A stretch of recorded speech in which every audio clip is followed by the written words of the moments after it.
bouncing back. I keep coming back. I can't hold it back. Yeah, I'm bouncing back. It's just a mission. I do them in my sleep, no commission. I like a side quest, love opposition. With surgical precision, they make losing their tradition. Yeah, they talk and they talk, but what they say to me, I'm chewing it all, it's hitting my jaw, the way that it hurts you to think. I'm building a wall, 90s tall between you and me. I'm out of space, you're out of peace, it's a different game when I'm out of your league. Say you wanna love, if you wanna love, make a move, don't stop and wonder. Gotta take it out, 'cause I wanna love, no I stumble, I'll keep bouncing back. Take your cap, take your step, take a step, 'cause I've been back.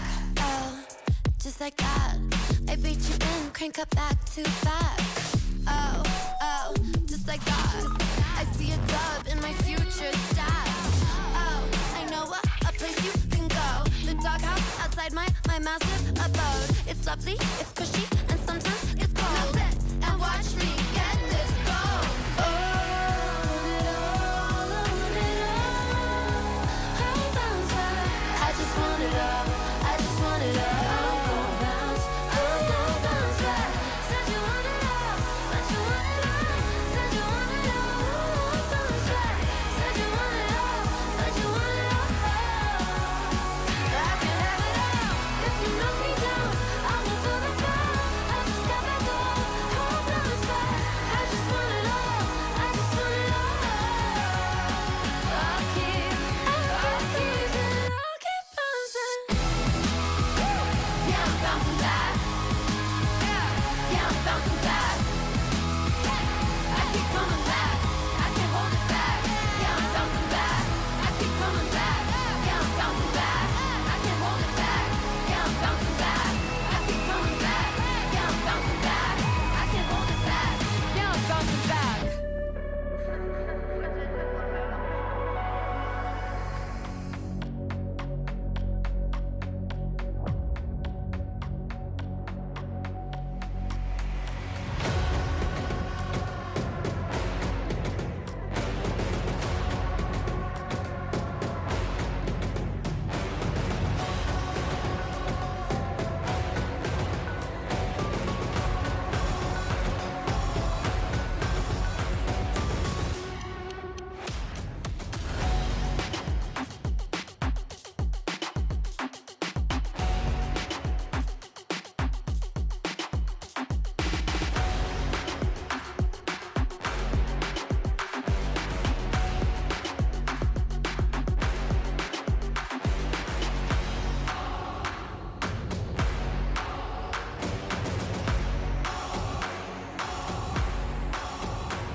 cut back to back. Oh, oh, just like that. I see a dub in my future stats. Oh, I know a place you can go. The doghouse outside my massive abode. It's lovely, it's cushy, and sometimes it's cold. Now sit and watch me get this gold. Oh,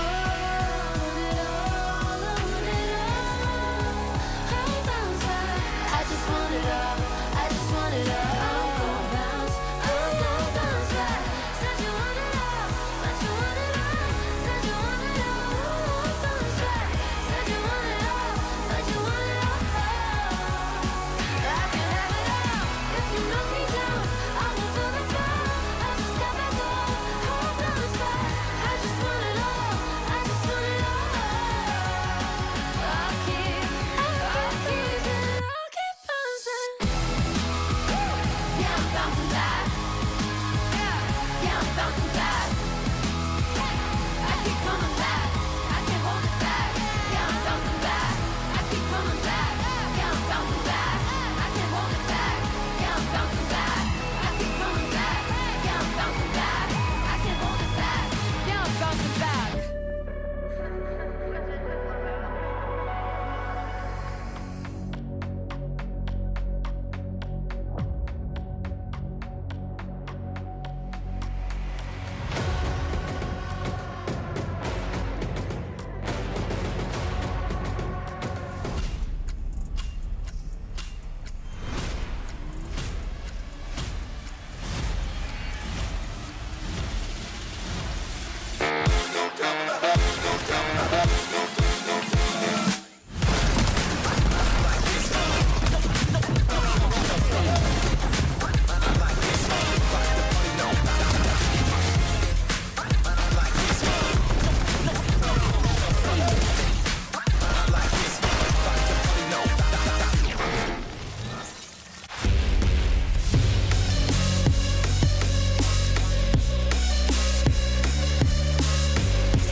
Fortnite fam, welcome to the FNCS. Today's 6 games will determine who holds the axe of champions in NAC, and of course, who's going to qualify in the top 13 spots going on over to the Summit Land. Also, breaking news, in case you didn't see the updates to the Summit, go check out FN Comp on socials.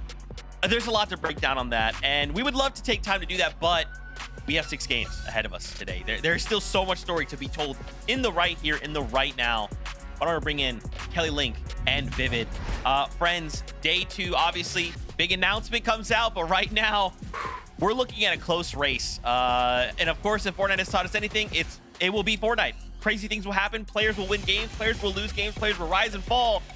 And we have 6 games to determine it all, Kelly.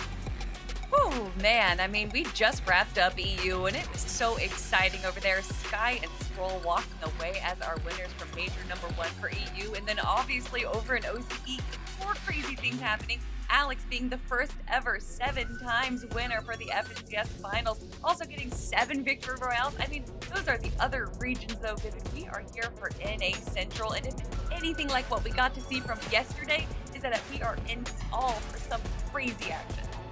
Oh yeah, NA will definitely deliver. And yeah, you mentioned it, right? EU kind of popping off earlier today. It was so funny for me to sit there and watch EU because you're kind of reminded that, hey, listen, yeah, we've got this race that's going on at the top. Every single game matters for those guys because they're so close at the top. But then decisions made by those type of players, those top of the leaderboard players, like pushing somebody who's in like 22nd place, 2 spots away from qualifying to the LAN. There's just so much at stake here, and we gotta keep reminding ourselves that, yeah, we are looking to crown an FNCS champion, but we're also looking to have some of these players make it to LAN. Oh man, let's take a look. We have a little graphic here for the players who have already qualified on through to the Summit. We can take a nice little look now. Obviously, some of the regions are all done, right? They've got themselves wrapped up, but we still need to see how things unfold for ourselves. Again, as Kelly pointed out, Sky Scroll, congratulations over in EU, NAC. Brazil still waiting to happen, right? Like, especially NA West, lots of big names and stories to conclude. Well, guys, obviously we only have so much time before the game start. Why don't we get into it? Why don't we start off with this lobby list, right? Or the leaderboard rather.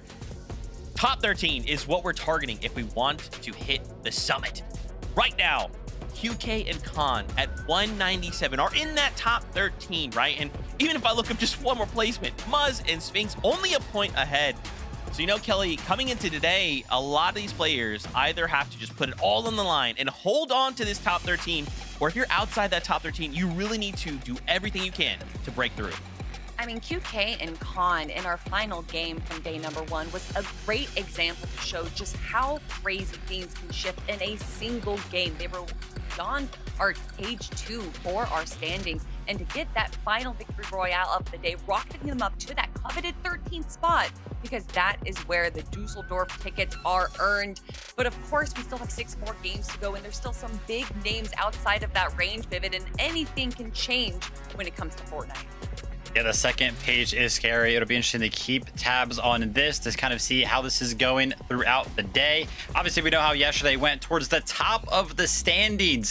1 point separated first and second place. And who better than Acorn and Bolt and Cold and Rapid to go ahead and fill those spots up. Now, they just had an incredible run yesterday, both of these teams, and it was all about consistency. And obviously, you know, we're in this new little bit of competitive Fortnite where storm surges change and all these players are going to have to keep adjusting their strategies and everything like that. But what made it possible for these two teams to be all the way towards the top of the leaderboard was how consistently they were able to make it into the end game. And Zeke, we know exactly how that starts. It's going to start with some of the damage dealt. That's right, man. Let's take a look at some of these numbers. When we took a look at these, we were like, wait, hold on. You said how much damage? But yeah, I mean, as we compare the two duos, I think what's interesting is when we look at zones 1 to 7, Acorn and Bolts, they have more damage, right? But Kelly, when we flip on over to those later zones, it actually flips again, right? Cold and Rapid now have more damage. Well, it's definitely indicative of their style. Acorn and Bolt's liking to rotate early, establish themselves so they can get Storm Surge tags, whereas Cold and Rapid are definitely in-game players. Destroying that mid and low ground Vivid is what they are known for, but Acorn and Bolt definitely have a different play style. Yeah, we can see it right there.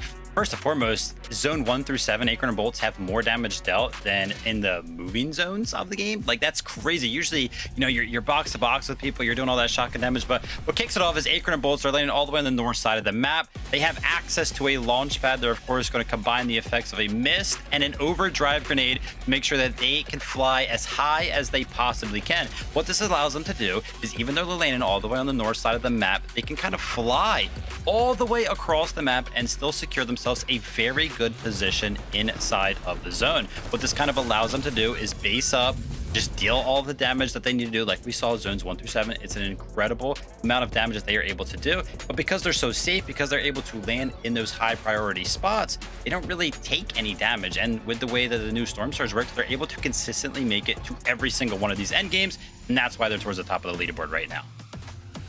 It's so crazy. We gotta look on the other side then, right? We talk about Acorn and Bolts. Let's talk about Cold and Rapid. I think it's insane that we are coming in a single points difference. But for these guys, they're landing middle of the map, right? So talk to me about their strategy. What has led to them being so successful?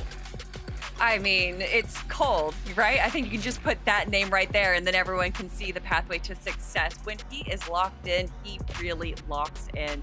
And Cold and Rapid have really shown themselves of kind of being able to just handle this mid ground. They have the center of the map, which allows them to kind of have these easy rotations, Vivid. Yeah, it's going to be a similar strategy to what Acorn and Bolts are doing. A little bit different, right? Because they're not going to be utilizing a launch pad, but because they do land center of the map, they're usually pretty close to all of the zones, right? They can kind of just walk over, base up, and again, from there on out, it's pretty much just the same thing. You've got this tall tower. You don't really take damage while you're in it, but you're in one of these high priority spots where a lot of teams are going to be rotating by, so you can get all of the damage dealt that you need to. And Rapid and Cold, they're focused on one thing, and that's going to be getting Cold to the end game. Finished day number 1 with the most eliminations. Guy was absolutely popping off. If it wasn't for that game 6 little fumble between them and Veno and Curve, man, I think they would have a big lead right now. Oh man, it's a time for redemption, right? Day 2 will bring new things. A lot of players have taken time to just VOD review, take a step back, refresh themselves. And now we're thinking, hey, 6 brand new games. Anything can happen. Now, before we continue the conversation, why don't we go meet up with our casters? And Jacob P. Arts, MDF, say hello. Well, today is going to be a great day for sure, Monster. We crown it FNCS champion, but as well as some of our duos are playing, I need to point out the individual factors that are going down in some of these games, these solo impact points that some of these guys are clutching up. We talk about the 1-point differential in first place. Well, look at that man on top of the list, Bolts. 88 solo impact points. You also got Curve and Peterbot, who are also in the top 10. Osin and Viv, who are also neck and neck on that leaderboard. So I'm even wondering, when things don't go your way and you got to throw the plans out the window, how will these solos perform? Yeah, what's incredible about this is Bolts is the only one of all those players we showed there that is currently obviously in first place coming into day 2. And what's more interesting is this is, again, a notorious duo that when Acorn comes back on day 2 style finals formats, he's usually better than we've ever seen him before. So he's still doing what he normally does. He had a relatively underperforming day 1, but Bolts is just going crazy, really putting the team on his back, really playing exceptional Fortnite, and the highlights speak for itself there, Jacob. Yeah, that was only day 1 action so far. Peterbot kind of at the bottom of that top 5 list, 50 points. And he's the one that kind of made those exciting clutches popular in the past couple of seasons. Will that change? I don't know. We still got 6 games to find out. Zeke, Kelly, and Vivid, what do you guys think? Jacob, you know, I love that you bring up these solo impact points, right? We think about if we cast our minds back to yesterday, game 6. For a moment, I thought, is this a solos competition? Because it's just every high-profile duo are all solos, right? And they come in to game number 6, and they put on such a show. But we'll have to see, right? Like I said right before, with a brand new day, anything can happen, and we're excited to see what these players have prepared for us. Because again, top 13, and we're also playing for an Axe of Champions. Now, as we continue this conversation, why don't we talk about some of the players we are excited to see? Visual and Braids immediately comes to mind. 4th place currently with 311 points. Talk to me about these guys in the lens of, like, what do you think they've prepared coming in for day number 2? I mean, for Visuals and Braids, I think they're just gonna, this is such a silly thing to say, but I think they're just playing standard Fortnite to the best. Bruce Lee once said, I don't fear the man that's done 1,000 kicks one time. I fear the man that's done one kick 1,000 times. And I feel like Visuals and Braids plays the same game over and over and over again. They kind of have a little bit of a passive early game, but they make sure to get a few tags. They go into the end game with just a little bit above storm damage, but they make sure to always enter these good, smart engagements, and then they disengage when they need to, and then they have a ton of heals because they didn't enter these early and mid engagements, so that they're able to survive and make it all the way to the end. And although they're not able to grab a ton of eliminations, they're still able to get those placement points. But this right here is the number that I wanted to talk about, that they have played 10 consecutive FNCS finals together, more than any other team that we have in our region. And I would be hard pressed to find any other duo in the world. However, Vivid, fun fact, the only other duo that has been on an FNCS finals together for 10 FNCS finals is you and me. I was really wondering what team that could have maybe been. We have been here for a long time. Shout out to my duo partner here, Kelly, and of course Zeke, always keeping us on our toes. Man, I don't even know what I was gonna say after that one. Visual and Braids, 4th place on the leaderboard right now, 28 points behind first place. And I gotta tell you, Kelly, I'm happy that you kind of broke it down, because we talked about all the chaos kind of coming into this season with all the new duos. The fact that these guys have stuck together and it's working right now, really happy to kind of see how that's panning out. And I gotta tell you, I'm looking at their match history over here, and their last game yesterday was a 46th place with 0 eliminations. They got 0 points that game. If they had a good game like they did in all of the other games, they'd be in first place right now. Yeah.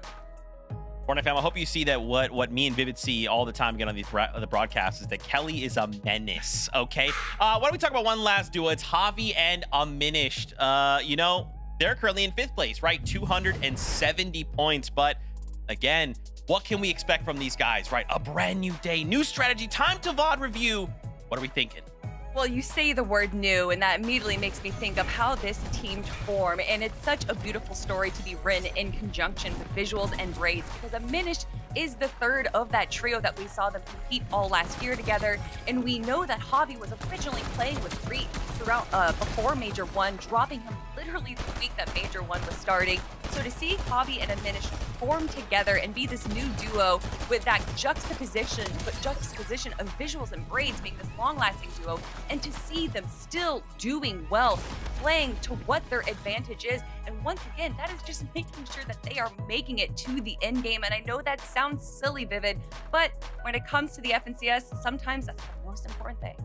Doesn't sound silly at all. Consistency is key when it comes down to Fortnite. And right now, these guys, they have an average time alive of 20 plus minutes. So they're kind of consistently making it to those later stages of the game. A couple of fumbles I did see when I was kind of looking at some of our top teams and how many times they've been struck by Storm Surge. Unfortunately for Javi and Aminish, they were kind of up there. I think they each took like 20, around like 20 each, where some of our other top teams, I saw Visuals and Braids 0 times for both of those guys. Acorn and Bolts 0 times. So Javi and Aminish, just a couple of fumbles when it concerns Storm Surge, but if they could fix that, man, they could make a run for that top 3, top 2. They could win it too.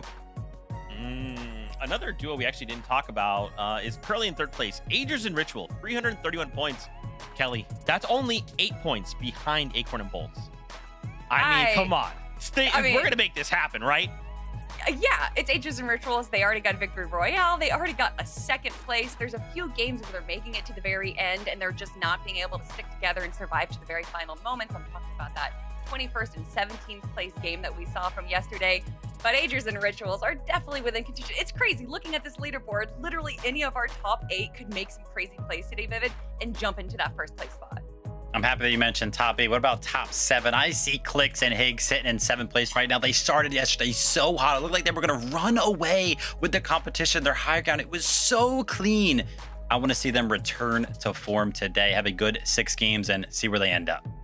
But Viv, will the rivalry continue, right? They're right behind Peterbot and Pollo, right? Only 6 points behind them. So there's just so much that could happen today. 6 games to determine it all. Fortnite fan, we hope you are as excited as we are. With that being said, Game 7 is ready. Let's kick off the competition. Casters, over to you. You know, coming into today, Monster, I'm looking at the leaderboard, trying to get a feel of who actually has a chance to win. I went in my head all the way down to 8th place, Reet and Cooper. Then I thought Cole and Madden, they're playing well. Veno and Curve, they know how to take over games. Threats and Veer, they have been performing phenomenally. So when I come in today, I'm like, who do you really think can pull off the win? And that's the thing, you know, we have these teams that are notoriously better on day 2, but then again, anything can happen. You see that breakaway performance. Some teams just get a little lucky. Some players just outperform, play above and beyond their usual selves, like we saw with Bolts yesterday, really taking it far here. So Jacob, I mean, I'm with you. I do think, obviously, if you're in the 300-point range, you got a great shot, but you got to prove it first.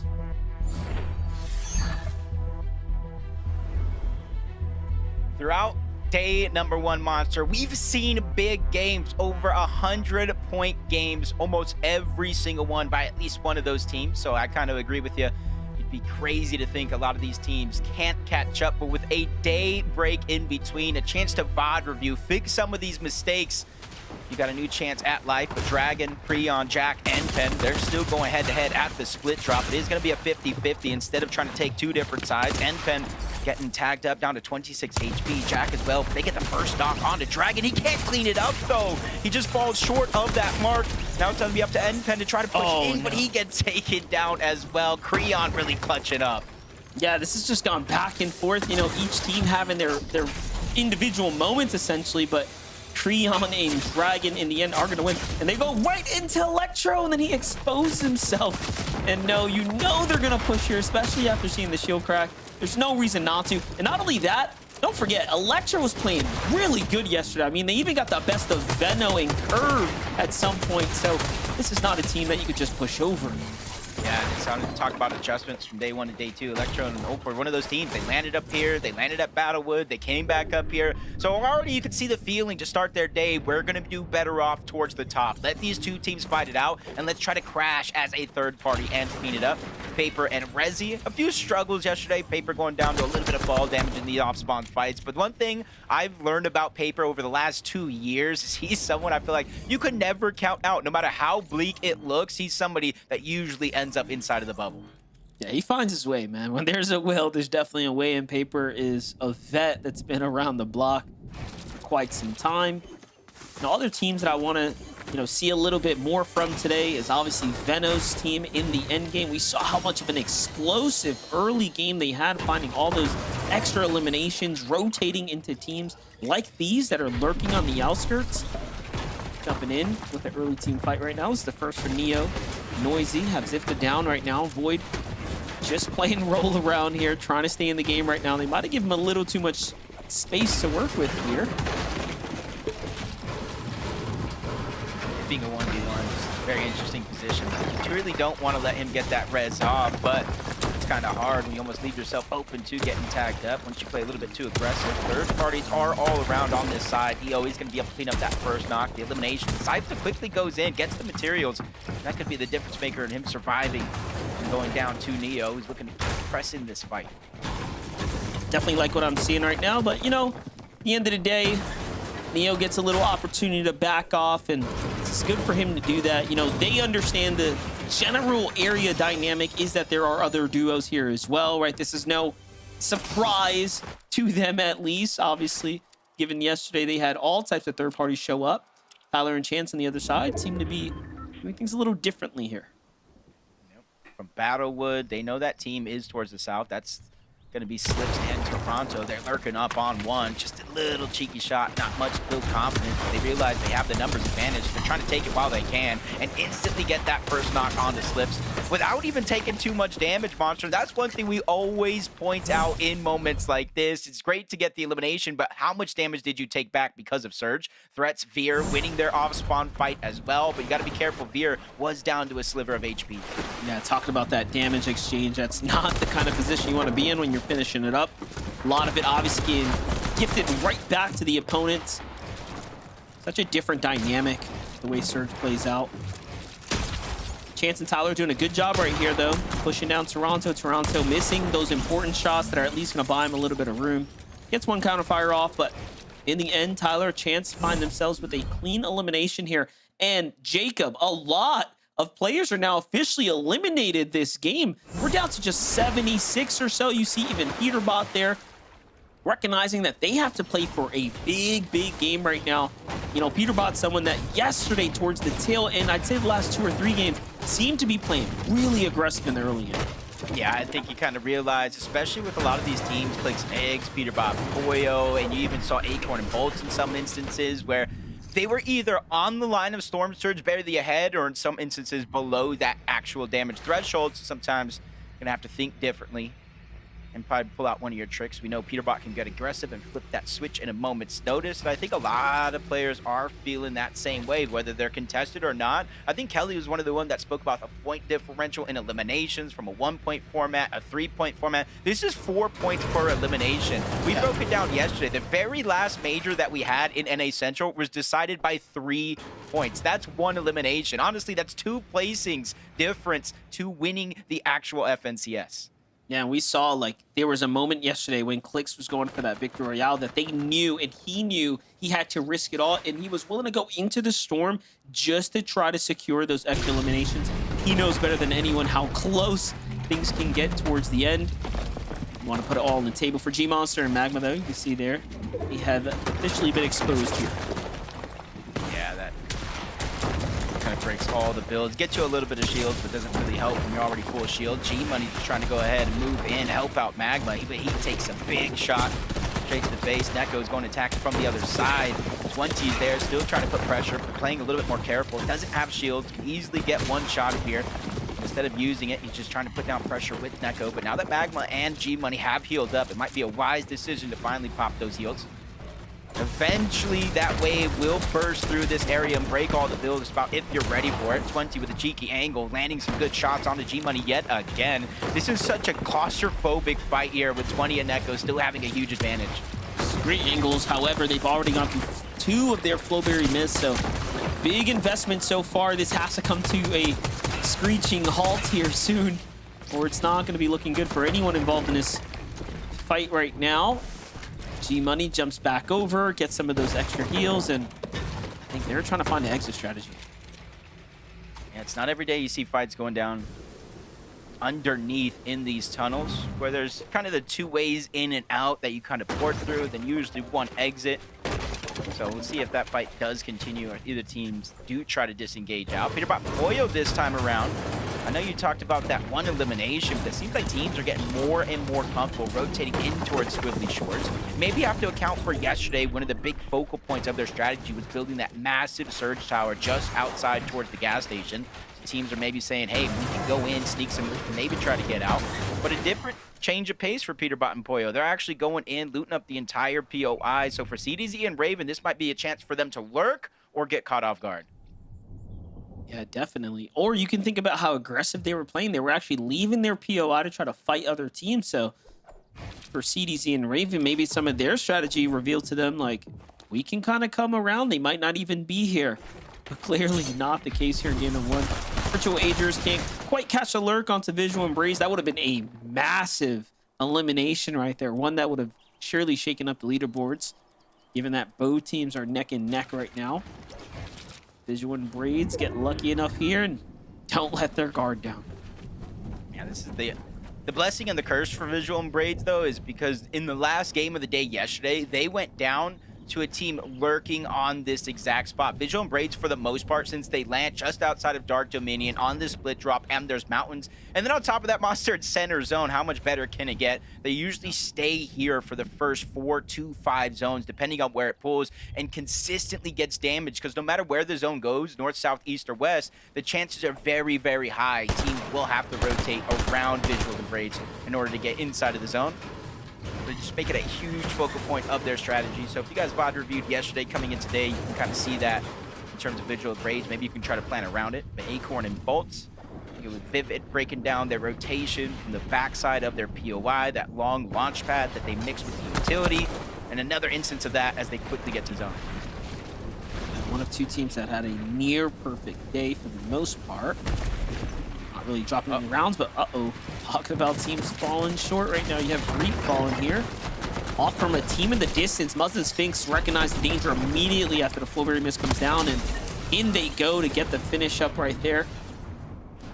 And it does seem like they are now rewarded with all that extra loot. Cooper rotates right into CDZ. Raven puts down some good pressure onto Raven there.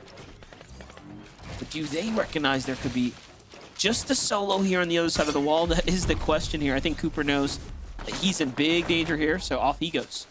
And it's just continuously getting worse. Look at where he's rotating into, Peterbot and Poyo. And they're one team for certain. If they know you're a solo, especially isolated like this, they're gonna go. They see Cooper trying to rotate in. Big damage coming out from the both of them. Cooper backed up against the wall. They continuously try to spray it in. Just one of those shots needs to breathe through the builds in order to connect, in order to get that elimination. But Cooper is swiftly moving in and outside of these builds. Drop the bids, is able to get minimal amount of shield.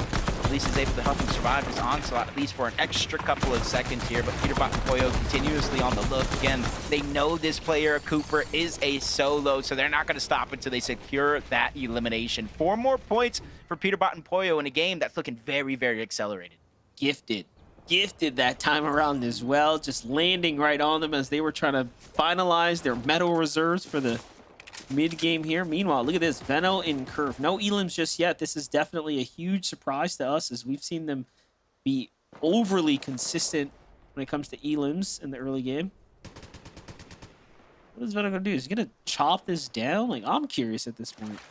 It's much easier to chop than some of the metal and It's just brick wood. bases that we're seeing. He's going for it. Doesn't look like Aviv or King got the signal yet. At here the they tail come. end, they're dropping down. This is his. This actually Veno. Yeah, this was actually Veno's base. So maybe they had an inkling he was going to lurk on over. Not sure if they got the audios or not, but able to survive a potential disaster there as Veno just scurries away, reunites back with Curve, who already has his base set up at one of the main buildings north side of the Battlewood Boulevard. But you see where the zone is actually pulling, so you see why Veno and Curve are taking a different mountain or a different approach to this game than usually every other. Yeah, definitely interesting there. Almost edited the whole base down. Just had to break an extra piece of wood there. Ended up working out though in the end. Brett's V on the other side. There's 2 elims here. Have them set up, and it's a bit of a different end game for us, right? We have Riptides in the zone right now. See how this ends up playing out. All the zones that came this way, pretty much Clicks and Higgs performed absurdly well.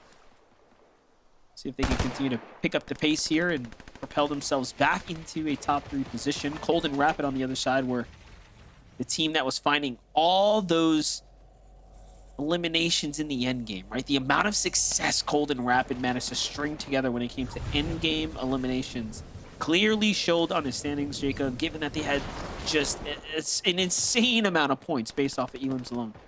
Yeah, in 5 games, Monster, they had 30 eliminations, with their worst game being a 7th place. Unfortunately, that last game of the day, they got 1 elimination. They went down in 26th place, so outside of placement points. So all they got is those elims, which allowed for Acorn and Bolts, who's been consistent all of day 1, to get that 1-point lead with a victory royale.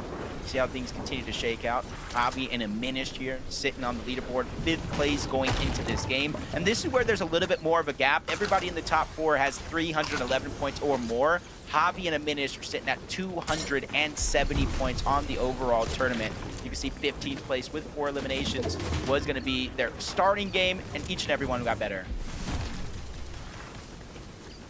Minish Javi here on the move, playing the outsides. I kind of like this, right? Using this Storm to tank here and go for the north side definitely is a strat. Now, this is a team that didn't tank Storm early, right? So they actually have the luxury, Jacob, here to take a little bit of Storm, right? Other teams will find themselves more in the Storm sickness kind of danger zone, but here they are.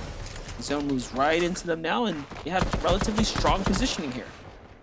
Yep, on that mountain. So you can easily pull off of that mountain, but if you're up there, you can shockwave off. You can go ahead and take high, or just simply use the running shockwave to cover distance.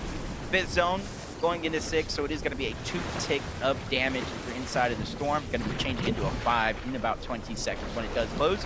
But you're seeing why a lot of these teams are staggering themselves so long into the storm. They have extra white HP heals, and they just want to dodge all the chaos of this mid game, where typically you will take damage from other players trying to rotate in. Visual and Braid, they spot out Max, they spot out Moppings in the distance, and you see them kind of building and rotating parallel to make sure they don't take too much damage. Bucky and Zen, though, they're in the fray, in the mix. You see them teeter-tottering up and down below that damage threshold. As the dust settles, they're going to fall below, but Zen once again takes some damage, 103, and he gets a good shot coming out from Bucky onto Power, back-to-back to get the elimination as well. That sends him flying up that Storm Surge leaderboard.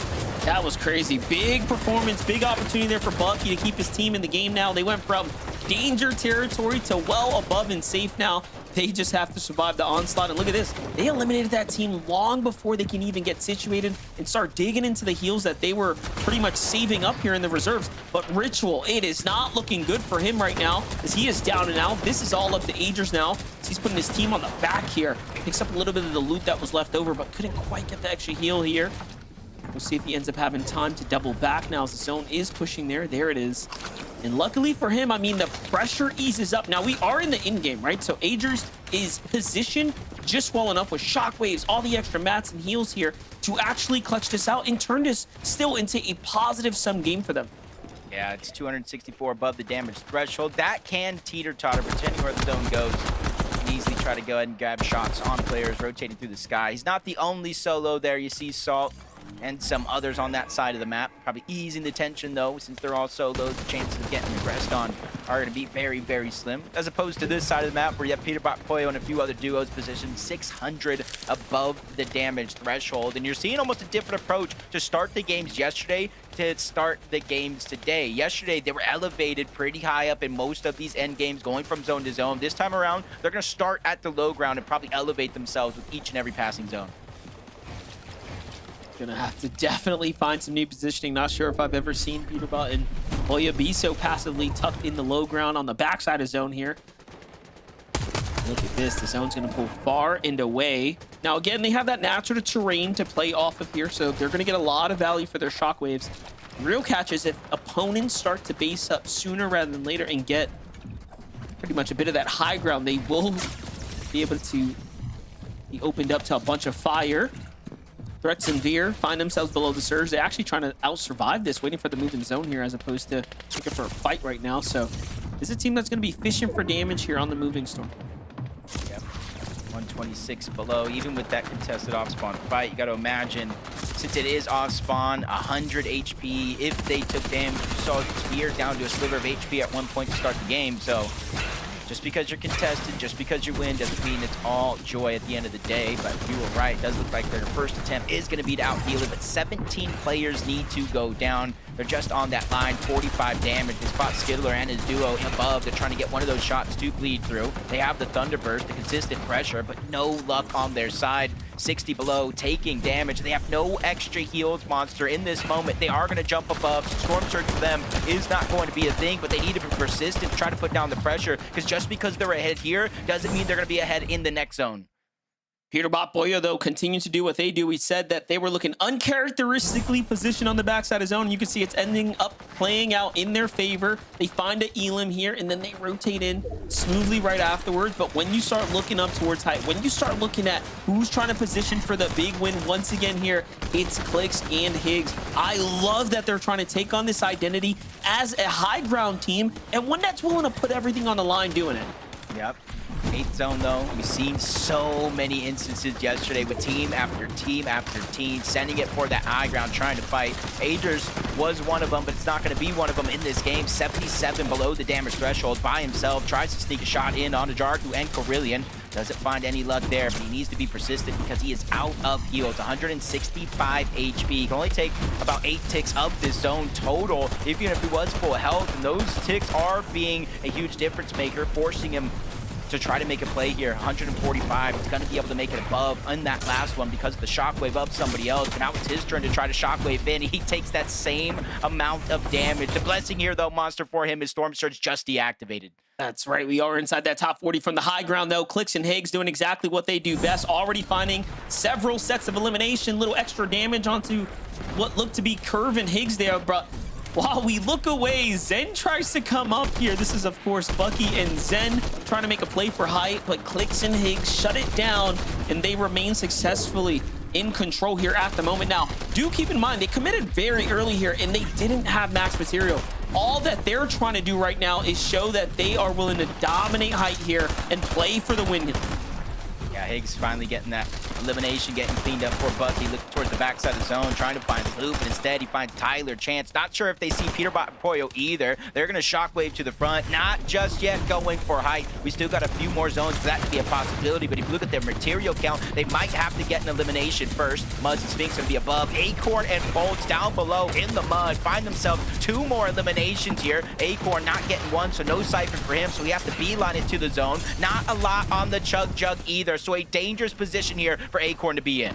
And there's opponents in the storm as well. Bolts is somewhat left behind here, trapped in the build. Meanwhile, Cold and Rapido, a single Elim, but this is where we've seen them do best. I won't count Cold out any further, as I've done that once before, and I made the mistake by saying so. Veno, Curve on the other side have 4 eliminations. Pressure coming in here. This is what we wanted to see from Veno and Curve. Yesterday, they just couldn't quite figure out their end game and find their footing. But now, here we are, seeing a stronger than ever Veno. Yeah, and they have almost maxed out materials compared to everybody else. Peterbot and Poyo running out, trying to get into the box. They don't find any opportunities there, so they just continue on getting to the front side of the zone. Chug Chugs, pizzas. Poyo has plan B ready if it does come down to it, but high ground gets contested. Clicks falls, Higgs being forced out of zone. It's Salt and enough. A whole new team entering into the mix, ready to make day number 2 count here. They already have those 3 eliminations. They're looking up, making sure nobody else is up there. They don't see anybody, so they immediately set their eyes back to down low, and that was the distraction. That was the mistake. Flying from outside of the zone, Curve and Veno are now our new teams on high ground. Excellent execution as well, from practice to putting it into play here. Curve and Veno have the high ground here. No heals though, so we'll keep an eye on them. Boyo is down and out. Peterbot left to clutch this up by himself. He makes it right into the top 10. Gets a little bit of HP there, but unfortunately will fall just short. Now Curve and Veno assessing the situation here. They have mats to play with. They have the height and the distance from the rest of the opponents, but can they put the pressure down? Yeah, coming into this game in 10th place on the leaderboard, not where they have hoped. And one thing we were both questioning is what is going wrong in their mid to end games, because if they can make it there, they can make the plays happen. And they're showing it here early in game number 1. Cold and Rapid get pushed. Cold goes down, a sacrifice for Rapid. He gets the Elim and he's trying to get out. Wagers goes down to Muzz and Sphinx. This is just chaos ensuing on the low ground. And for Muzz and Sphinx, they might be the only duo left alive down below, because Rapid goes out, Aloe goes down. They have full control of the bottom side of the map. Now, if they can just get a little bit of material here off one of these refreshes, they'll be in huge shape here to actually fight for the win right now. There it is, the most important elim. Veno and Curve are really down and out. They're pretty much down bad here. This is going to come down to all accuracy. See Veno just trying to use the audio visuals. The mythic pump takes down Sphinx, gets the siphon, or at least he's trying to keep himself alive, playing Disruptor against Muzz. Curve and Veno start day number 1, game 7 on fire. And Veno is that guy. He's the guy that we knew that coming into a second day, he's going to tweak the game plan. He's going to make sure he's going to be able to perform here, Jacob. And they did just that. What a win for them right there. They're going to wrap up the first game here on the second day. Game 7, Zeke, is now officially wraps. Veno, no way. Did I just see that insane shot? Veno, oh, I cannot believe this, guys. I thought to myself, game 1 has to start strong, right? Like, game 1 of 6 today has to start strong. And Curve and Veno get a 9 elim victory royale.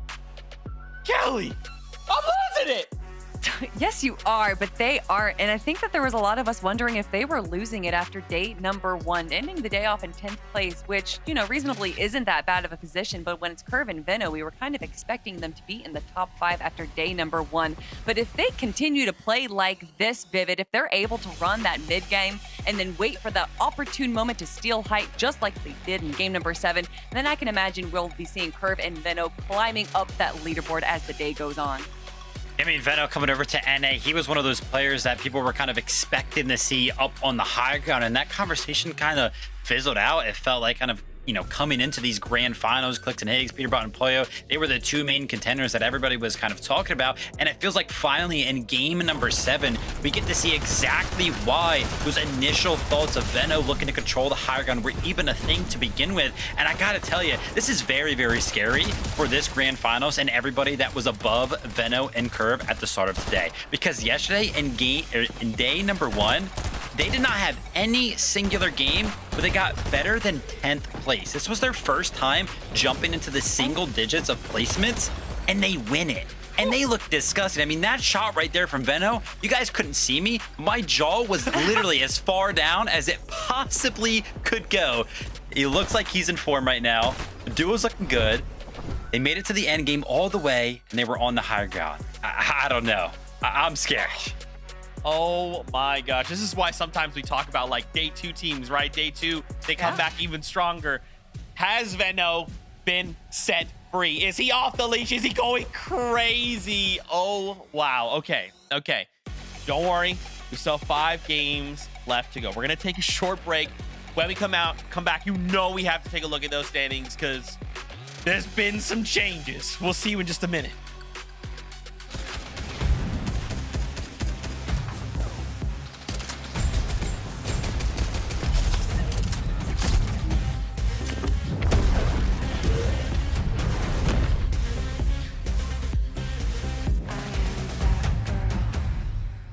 No love songs, just a walk right by.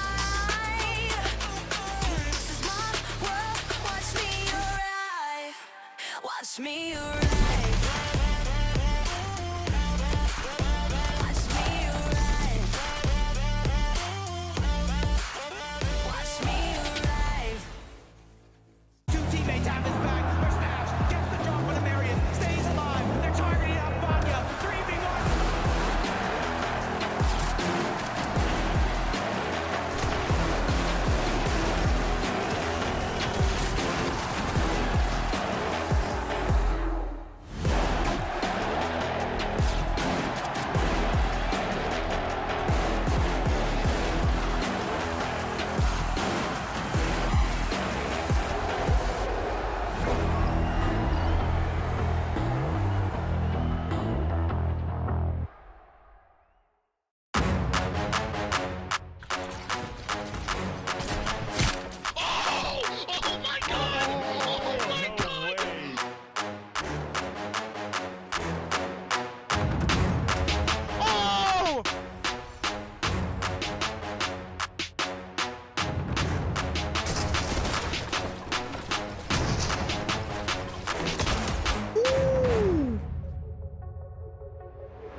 got hit with that one. I'm popping a med bit. Wait, short. You got 6 builds? No, max up. Wait, if you have med, wait. 100? 100? Oh my god! Oh my god! Oh my god! And I don't know how to feel about it. You're not used to losing. Getting beaten? Not like this. These players are just so locked in. Could it be the milk?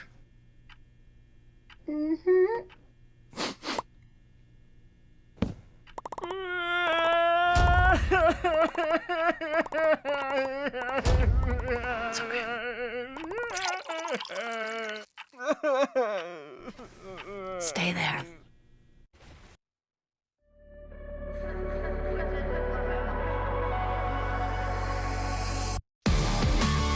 Yeah, yeah, yeah, yeah. I'm bouncing back now. Yeah, yeah, yeah, yeah. I can't hold it back. Yeah, I'm bouncing back. These mountains, I'll tow 'em. Those pebbles, I'll roll 'em. No bridges. Welcome back, Fortnite fam, to the FNCS game 1 of the day. 7 overall goes over to Curve and Veno. 9 Elim. Victory Royale. Now, I mentioned before the break, these standings are going to shift. Kelly called out, yeah, Curve and Veno were in the top 10. You know, that's kind of crazy. But, you know, Kelly, it just takes one game of Fortnite to kind of change everything around. And, of course, wouldn't you know it, Curve and Veno have actually jumped up from that 10th place. 327 points. I guess, Kelly, without spoiling it, where do you think they landed? I'm going to answer for you. Top 5! Oh, hey, top 5. That's just what we were talking about. And Good you answer, can good see answer. that calling from Sundown from many years ago, the shoopening is happening right now. From 1st to 5th place, we have around a 71-point difference. And we know that 71 points is easily gained in a single game, Vivid. So to see Curve and Veno, who are at the bottom of this list in page number 1, jump up all the way, I feel like not only inspires me, but also inspires the rest of the lobby to do the same. Yeah, huge for them to go ahead and do this. And coming into today, Kelly kind of already talked about how many points they are behind right now. Coming into today, after the first 6 games on day number 1, Curve and Veno, when they were sitting in 10th place, and Golden Rapid were sitting in 1st. 113 points was the difference between Veno and Curve and 1st place after day number 1. Like Kelly mentioned, they're now 71 points behind, which means that they closed the gap that game by 42 points. So technically speaking, if we were to run that exact game number 7 back 2 more times, Curve and Veno would be in 1st place right now. Anything's possible. These standings are a lot closer than it currently may seem. And Zeke, can we just talk about this elimination column? How in the heck are these guys leading right now? They have 40 eliminations.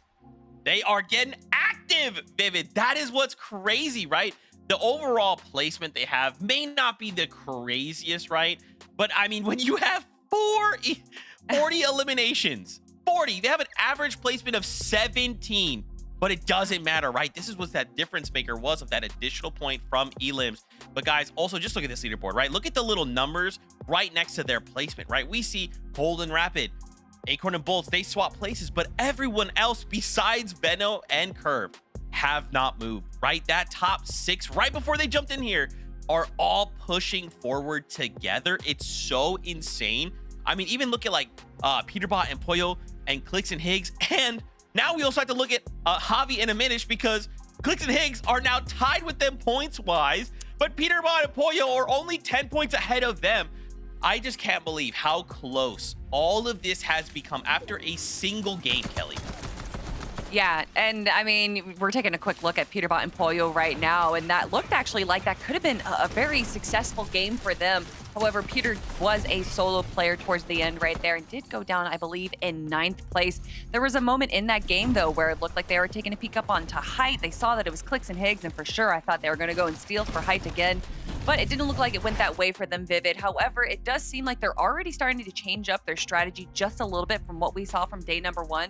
So I can expect some more changes as well as the day goes on. Yeah, I saw a little bit more aggressive plays out of them. I mean, we're kind of used to that in past seasons. It looked like they were going for a couple of extra fights, but I mean, once again, we jump over to them when they're in the end game, and they just have nothing, you know, no builds to kind of work with. Not sure what's happening on some of those rotates to where they have to invest so much stuff, but we have not been able to see Peterbot and Pollo be healthy enough in the end game to kind of push for any of these victory royales.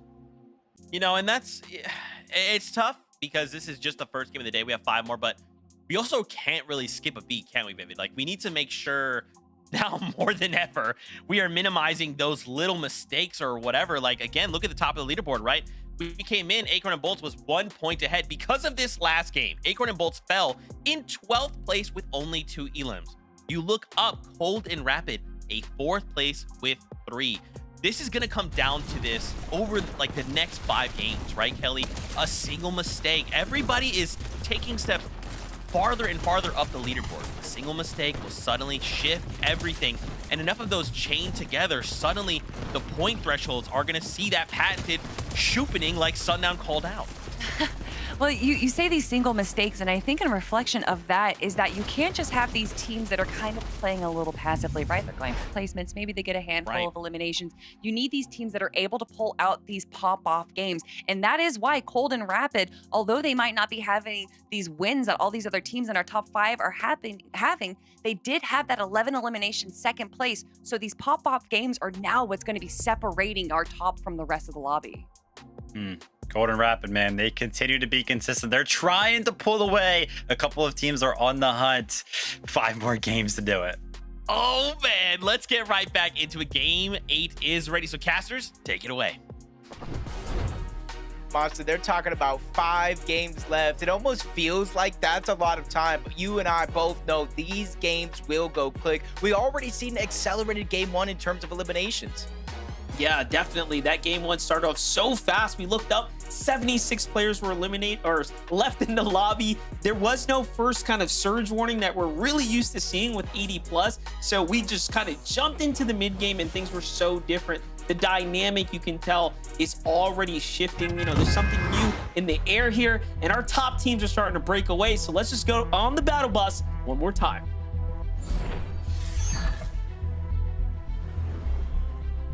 Standings are just getting so much closer than ever before, and you can even look down to that qualification spot into the top 13. That is as stacked as the race at the top of the leaderboard. So we'll have our eyes peeled on both the top and those qualification spots throughout the day. But Curve and Veno, when I was kind of looking at some of those stats, there are the top 5 players in damage. Curve and Veno are 2 of those 5 players. Both of these guys are firing all cylinders. And this is when we were going into the heats, Monster. I'm talking about the makeup of this team.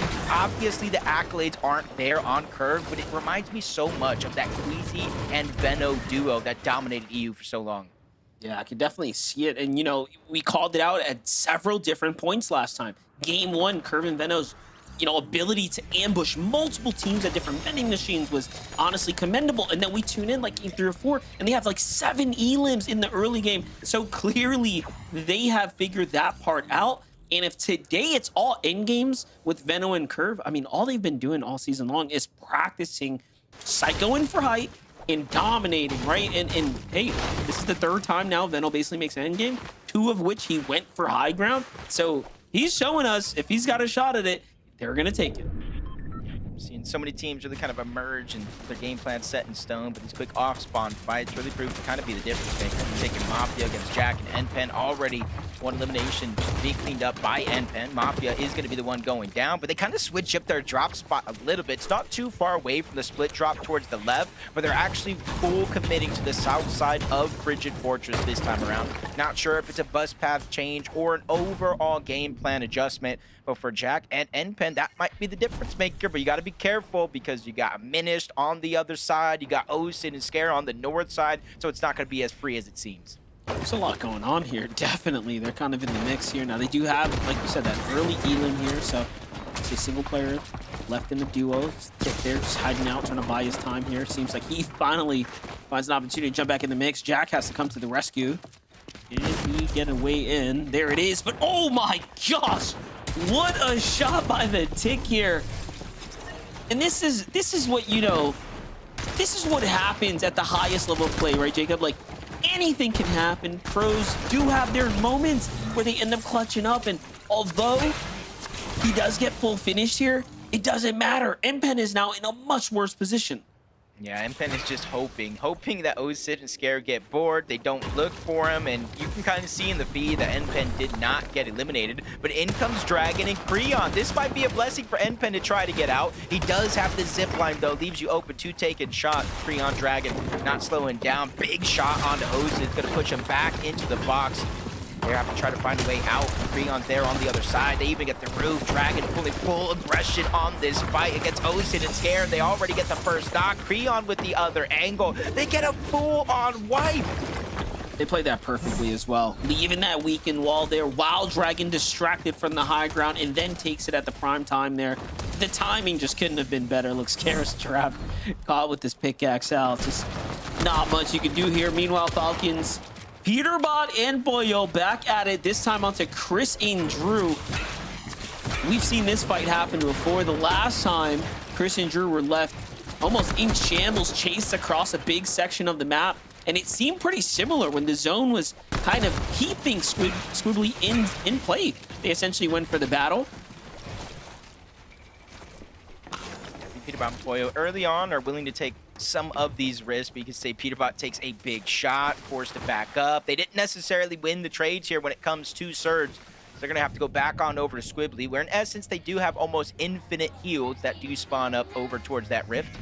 But Riptides, we saw threats in Veer win the fight in that last game. Veer almost going down. You can see it kind of led into them being affected by Storm Surge, but Mako and Blanks, a team that qualified out of Frigid Fortress with a victory royale, just changing up their drop spot here again today. And that's sometimes what you have to do. From day 1 to day 2, you hit the VODs, and you figure out what changes you can make.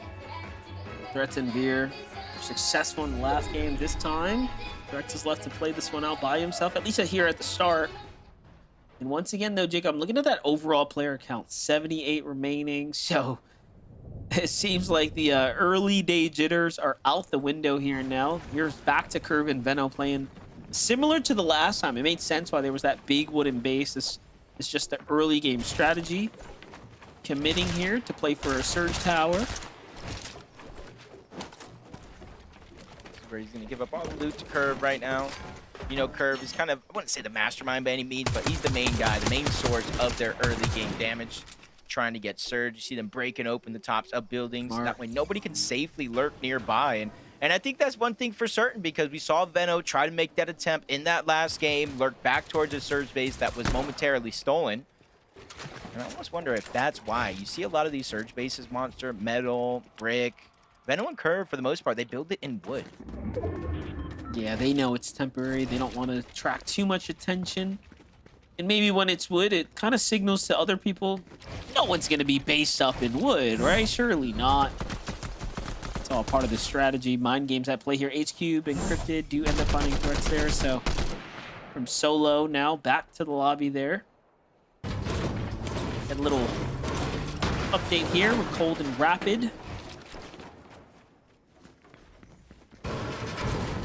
For threats going down, though, and Veer, that's a huge loss. You know, coming into this game alone, they're in 11th place. They're 20 points ahead of the line, 13th place for that Summit land spot. So they're going to have to really hope the rest of the competition doesn't fare as well in this game, kind of giving them a couple of chances to close out the day. There'll be 4 more games left for them. 5 overall, including this one for Cold and Rapid, just kind of business as usual. Set up center map over at Dark Dominion. Cold was able to get the Mythic Chaos Reloader, and you can see all the sorts of goodies that they have. Multiple pizzas, med kits. So they can honestly stay here just like they normally do, rotate late, and just kind of pad that Surge stat. Yeah, at least 4 or so games yesterday. I think whenever we tuned in, essentially, they had a Mythic Shotgun or AR or otherwise. So they have had a fair amount of success and a little bit of luck finding their kind of loadout situation. Bolt and Acorn in a fight against Electro and Oak right now. It's a bit of a messy one. You see other teams putting their influence into the mix here. Throwing their ammo into the bucket, if you will. Electro manages to sneak out the side, though. Turn things around. Puts himself in between those firing shots.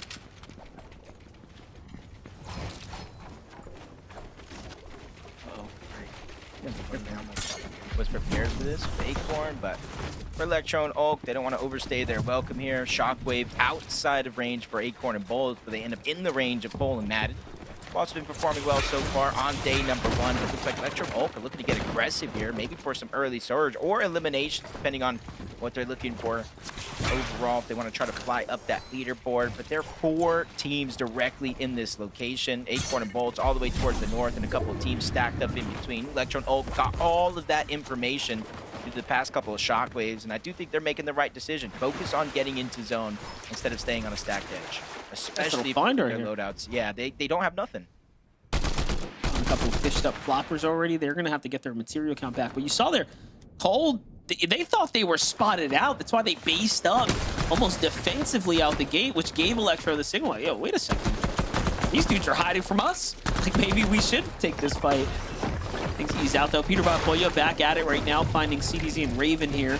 It's like the worst nightmare for CDZ and Raven. You know, we gave them a lot of grace yesterday as we watched them continue to improve game to game, but whatever they're doing right now, they're ending up in the war path with Peterbot and Pollo. I don't like it.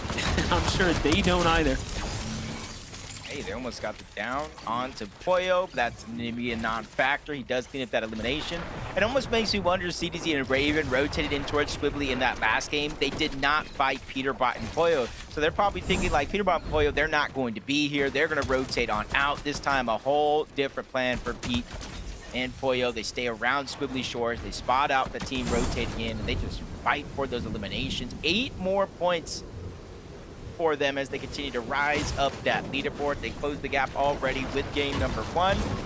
And they're already closing the gap again. Depending on how many eliminations that Curve and Benno have been able to get so far, this game started with a 13-point lead between 5th and 6th place. Well, they've already cut it down to 5. Yeah, Quicks and Pigs want to do that as well. I mean, clearly the #1 problem with their entire situation right now is that they need way more eliminations. They came into this with roughly 15 or so. If you look at all the teams inside of the top 10, they are definitely towards the bottom of the elim activity. Their placement points are exceptional, though. And I mean, they even do have those 2 wins. Like, let's not forget that, right? Like, that's super impressive all in all. For a moment yesterday, had me believing that Clicks Higgs, first time FNCS champions, he's going to be able to channel that. They're not going to get high elimination games. They really need to start picking up consistent placements inside of the top 5 as Aegis and Ritual. Uncontested at Sandy Strip. For the most part, this is one of those POIs we don't see very many teams rotate in and around. I think they know how aggressive Ritual and Aegis and how long they actually stay at this POI to protect that many machine.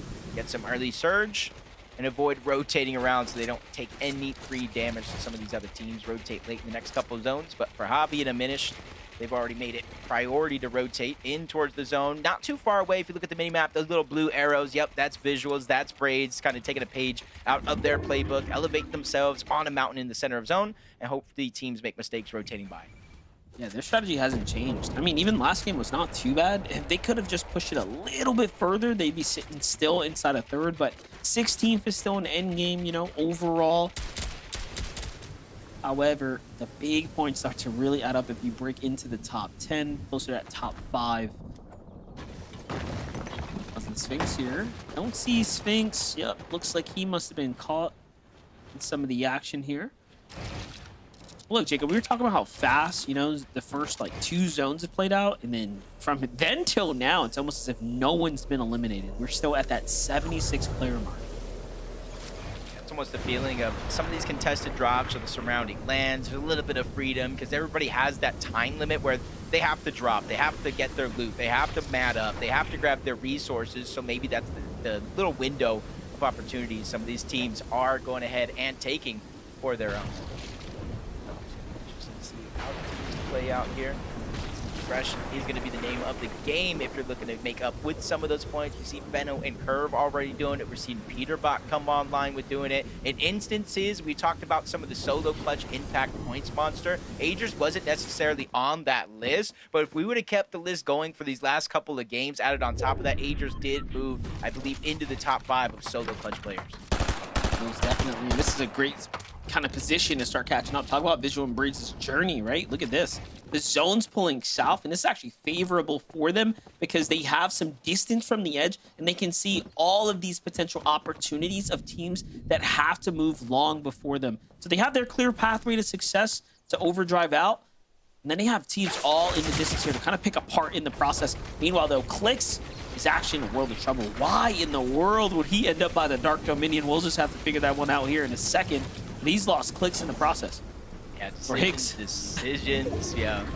Big part of their game plan here. And you can see, it almost looks like they might have been rotating underneath. Not sure why Rapid and Cold would be down there, but you can see why they were getting aggressive. They're rate 252 above the damage threshold. Clicks is actually pushing right back in. He's trying to go on the offensive. I'm not sure if this is the plan right now or just to simply try to push them back for the free reboot card. Either way, a brave play coming out from Clicks. Probably knowing that Cold was weak, a lot of HP missing, and he's actually going to be able to steal away a pizza out of the hands of Cold and Rapid. It's just a matter of Cold and Rapid rotating out. Clicks probably checking to make sure, and now everybody is out of Dark Dominion. So even though in this moment, Monster, it looks like disaster strikes, they're going to have a breath of fresh air and time to breathe if he can get that reboot off. The only thing I can think of, and we will have to go to the replays to find out, he had to have been fighting for Higgs' reboot card, right? There's no way he's just going to go challenge a team like that, right? Like, not for no reason, at least, not as a solo. So in the end, though, it plays off. He ends up doing exactly what he needs to do, and he comes out ahead. You know, the extra pizza box is definitely going to be a huge win for them, especially given that they're in the zone here. So Peter Poyo, though, in a bit of a standoff right now, and they have the zone. Okay, this is actually perfect. 800 damage above. Material count not exactly maxed out. However, though, they have everything else going for them. Yeah, that whole team next to him, Flex and Light on the other side, trying to put down pressure, possibly force Peterbot and Poyo back, but they're going to have some time here in a moment as they drop down a whole nother layer. A 5-tick zone, and we tune into Reet right now. No Cooper in sight, having to burn through his materials. Multiple teams, looks like they spotted him out as a solo. Send some fire his way, trying to put down pressure, but the zone max pulls yet again away from Reet. Just got to see if he's going to actually try to go for the revive here with very little materials or play it out as a solo. I think he has no other choice but to play this one out as a solo. It's not enough time to get the revive. Both of them will end up going down. So Reet, a lot of pressure on your shoulders here to finish this game. Pressure on Bolt and Acorn as well here. Below the surge, we were highlighting the fact that teams like Acorn and Bolts didn't have problems with the Storm Surge at all, at least doing damage to them. And then we come in now, and already that's not the same story here at all. Acorn, so much pressure here, doesn't even have time to go and heal. But Bolts comes in to back him up here. This is onto paper. This is really going to come down to whether or not Bolts can buy his teammate a little bit of time. He's done it so far. He finds Paper there, and Paper goes rolling away off to the side. Rezi now in a one-on-one against Acorn. Acorn, you got to fend for yourself, son. This is going to be tough. Rezi's trying to hold it down. Acorn, though, the big Acorn is here, and he does what he needs to do to stay in the game.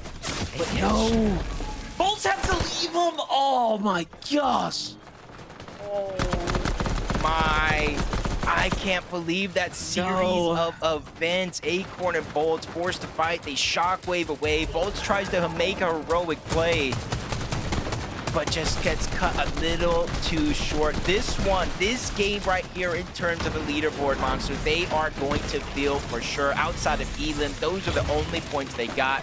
See possibly going down around 29th, 30th place. No points for that effort. Peterbot and Poyo, though, surviving a little bit of an onslaught, not only able to get eliminations, but a little bit of a cleanup, some extra loot for them to work with. And it's just something I think Cold and Rapid need. We saw them getting chased by Clicks underneath, trying to get revenge for Higgs, and you can see what that has done to their position in this game. Barely 3 above the damage threshold. Cold with a huge chunk of shield missing. It's put them so far back. I'm just thinking, like, Cold and Rapid have a chance to break so far ahead of the competition. It's going to be a huge problem for the rest of the lobby right now, if they have a big end game right here. No one's played perfect, though. I feel for him here, just taking damage from Storm, taking damage from Storm Surge. Yeah. No extra HP. He's 93 below. It's deactivated for a moment. And oh my, that's the only moment he needs. Literally, if it was still actually active, Monster, he would have been ticked down for sure. But Reet making a play. 4 more points in this game. 2 teams need to go down, and he's going to start getting rewarded with placement points. Hey, man, he's back like he never left right here. He's got 2 big pots as well to bounce back in the game. Pressure on Braids and Visuals from the side here. These are his walls, too. He can get in and make some pretty dirty plays here. But talk about a way to claw your way out of the grave for a second. Visuals and Braids, though. Look at what happened here. Just shortly before they made that rotate, they actually find an elimination there, an important one as well. At 3 HP, the Siphon is what's going to keep them in the game, remaining competitive. I saw, though, while we were hopping around, Clix actually eliminated 2. So we have some pretty big top 10 teams now fully out the game. This is going to shake up everything as we know it. 68 below, though. Visuals, Braids get a little moment to breathe, but it's not going to last very long. You can see Braids had some extra shield, allowing him to take the tick, but I'm not sure he's going to be able to find the damage, especially in a zone like this. Curve and Veno, we saw Shockwave from the backside of zone to contest the high ground. Nobody's really making themselves known as the team above the rest. They're not necessarily ready for it. 8 zones. Sometimes we say it's a little bit too early, and I think everybody has that same sense in the back of their mind. Saving the material, saving the Shockwaves, make a play for it maybe in the next couple of zones, but for now, Agers and Ritual, looking at what's in front of them. That's Slepsy, that's Wagers. They're putting down damage, trying to spray through the box. A couple of those are going to connect, but not enough to give them the green light to go. Yeah, there's one thing about the way Clix and Higgs played. They played these single towers and not really overcommit with the tarps. And I would love to see teams do that because high ground is completely free right now. Even Rituals and Agers are looking up like, wait a second, bro. No one's up here. And you saw him kind of break off for it. Braids on the other side, though, just popping off right here. Playing the edge of zone, gets a little Siphon going. And now, look, you look up, Agers finally secures it. Peterbot Boyo come in. They were just waiting for someone to build the foundation. And now they come in to try to take the investment away from them. And it actually works off. Yeah, massive damage onto Agers, onto Ritual, forcing them away, but you still got to be careful for Curve and Veno, full HP, front side of zone. Agers gets left by himself. Talk about him moving possibly into the top 5 in terms of solo impact points in this game, and this is another chance for him to do just that. There's a bunch of points in terms of placement still left on the board. 4 points per elimination if he can clean those up, but he has to watch out because Peterbot and Boyo, not only they have the high ground, they notice him at second height, put down a little bit of pressure, forcing him down a whole nother layer, and then set their focus onto 20 and Neko as well. They're building up step by step, taking a lot of the focus from Peterbot and Poyo. Golden Rapid may not have won a game this weekend, but they've been playing low ground very well. But look at this. As I'm about to celebrate their key positioning, they get rolled up on from behind. Meanwhile, Curve, Veno doing the same thing they did before, play deep side of Storm, come bouncing way on in with the Flowberry Mist to just support them here for the high ground take. But Veno's got to be careful. He's right outside the box of Peterbot Boyo. It seems like they've conceded to give away the high ground, and it is theirs now. Veno and Curve here, Jacob, are trying to play for back-to-backs. Boyo's down and out in the Storm. It's all up to Peterbot to clutch it up, too. And back-to-back is 100% certainly possible, especially with the tough competition out of the lobby as Brilliant takes out Cold. Their run has come to an end. Vivid was talking about if they can repeat that same game, they can close the gap. But now with first, second, and third place out of your way, this is an opportunity to do it. But Peterbot by himself, 6 HP and a dream, finds a little crevice there to hold on to down below. Not able to get the elimination, though. He gets taken out. Top 6 situation. 3 solos running around. 3 duos still intact. Veno and Curve are still up above, raining down fire. Not really giving anybody a chance to breathe and think outside of the box, which is Force and Seek to take this Storm damage. It's his only play here to try to get some extra placement points. Love what we're seeing right now. Veno coming down here. No material, just forced to play chest to chest here while Curve's got eyes from the top down. Here comes the mist. Just give them a little bit of a relief here, but Tyler comes up, goes for the pop shot, doesn't quite hit it, and Tyler's got enough mats to actually do work here. Jacob, this is not a safe endgame by any means. It really is going to come down to whether or not Tyler wants to contest them on height or jump down low for some elimination points. Yeah, it's not just the build that I'm looking at. It's that mythic Chaos Reloader that can turn the tides of fights in the blink of an eye. But he's getting pushed by the solo down below. Seek, he gets the elimination. Siphon getting up to 200 effective shield and HP. More builds to work with. But up above, Curve and Veno, they're refusing to drop down low. They're refusing to give him a chance. So Tyler has no choice but to go up above. Big shot onto Curve. Tyler is trying to make dreams come true. He lands another shot onto Veno down below, trying to deny the back-to-back. Tyler, he just needs the one chance, but he is already down. He's by himself. 1v1. Zone is closing. 3 HP. Tyler clutches up. You know what? That might have been his biggest play of his career, and he definitely deserves it. There's one thing you cannot deny. A professional player with builds is dangerous no matter who you are. Well played to Tyler and Chance there. What an exceptional game number 8 there we just saw, Jacob. Yeah, I was saying, Tyler, he needs a chance, but his duo's name's Chance. He's down. Well, he got that second opportunity, and he ran away with it, Zeke. Are you not excited? That was...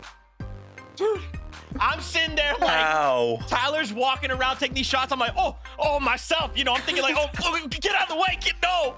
I just... You know, it's one of those situations, right, when you're like, dude, this is Curve and Benno, right? Like, we're about to see the back-to-back day 2 grands, and then the moment we pop over to Tyler, and you just look at his build, you're like, this guy's 90 builds. Like, GG, just kidding, it's all fine. Like, Kelly, and then just to hit those shots in again, like in a 1v2 in a grand's lobby. Oh my gosh. Oh my gosh. I know no one wants to be stuck in the low ground when there is so much chaos going on, but having 90 builds in the final moment right there where there was literally only 3 other players alive just goes to show that maybe getting those refreshes can be so beneficial because you just stay so stocked up. But man, Tyler there, he played that low ground so well, and that's not to the detriment of Vino and Curve. They played height really well too. You could hear our casters talking about it. They don't want to drop down. They don't want to give him that chance. So that gives you that kind of understanding that Vino and Curve were aware of the position that Tyler was in. And look at this, even in these moments, he didn't have any build, right but there. getting that Look at refresh that. right there, Vivid, is what made the difference. We tuned in. He was in 11th zone and he had 1 build. A skip ahead, 1 elimination. When's the last time we saw anybody in any competition with triple-digit builds in the final zone of the game? And I mean, listen, I wanted Veno and Curve to go ahead and win this game because the Surgeons up the leaderboard. Yeah, that would have helped them just that much more. But as soon as I saw 100+ materials, 100+ builds on Tyler, I was like, this one, he's going to be an absolute hassle to take down. And he absolutely proved it. Shout out to Veno, though, because even with the odds stacked against him, took him down to 3 HP. It was close. It was, man. I cannot believe how much day 2 is delivering. 280 points. And now we are looking to cement ourselves in that top 13. Shout outs to Tyler and Chance. Okay, we're going to go to a break. When we return, again, we've got to take a look at these standings. How are things developing? More after this break. Stay tuned.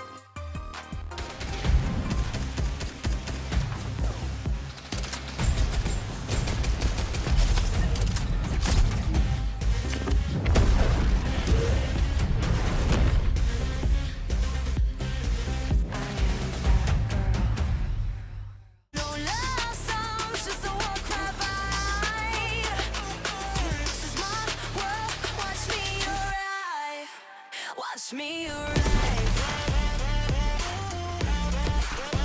Watch me arrive. Watch me arrive. 2 teammates have his back. There's Nash. Gets the drop on Amarius. Stays alive. They're targeting up Vanya. 3v1.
I got here. I'm popping a med bit. Wait, short. Got 6 builds? No, max up. Wait, if you're mid play. 100. 100. Oh my god. Oh my god. And I don't know how to feel about it. You're not used to losing. Getting beaten? Not like this. These players are just so locked in. Could it be the milk?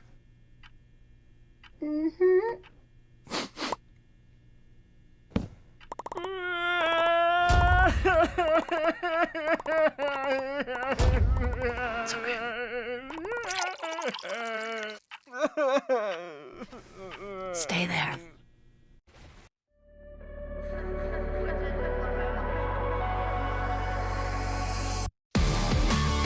Yeah, yeah, yeah, yeah. I'm bouncing back now. Yeah, yeah, yeah, yeah. I can't hold it back. Yeah, I'm bouncing back. These mountains, I'll tow 'em. Those pebbles, I'll roll 'em. No bridges, I'm claiming peace. Carbon Venom. Carbon Venom. Oh, man. Oh, man. Oh, wait till you guys see the standings. First off, in case you missed it, welcome back to the FNCS. It is a great day to be watching Fortnite.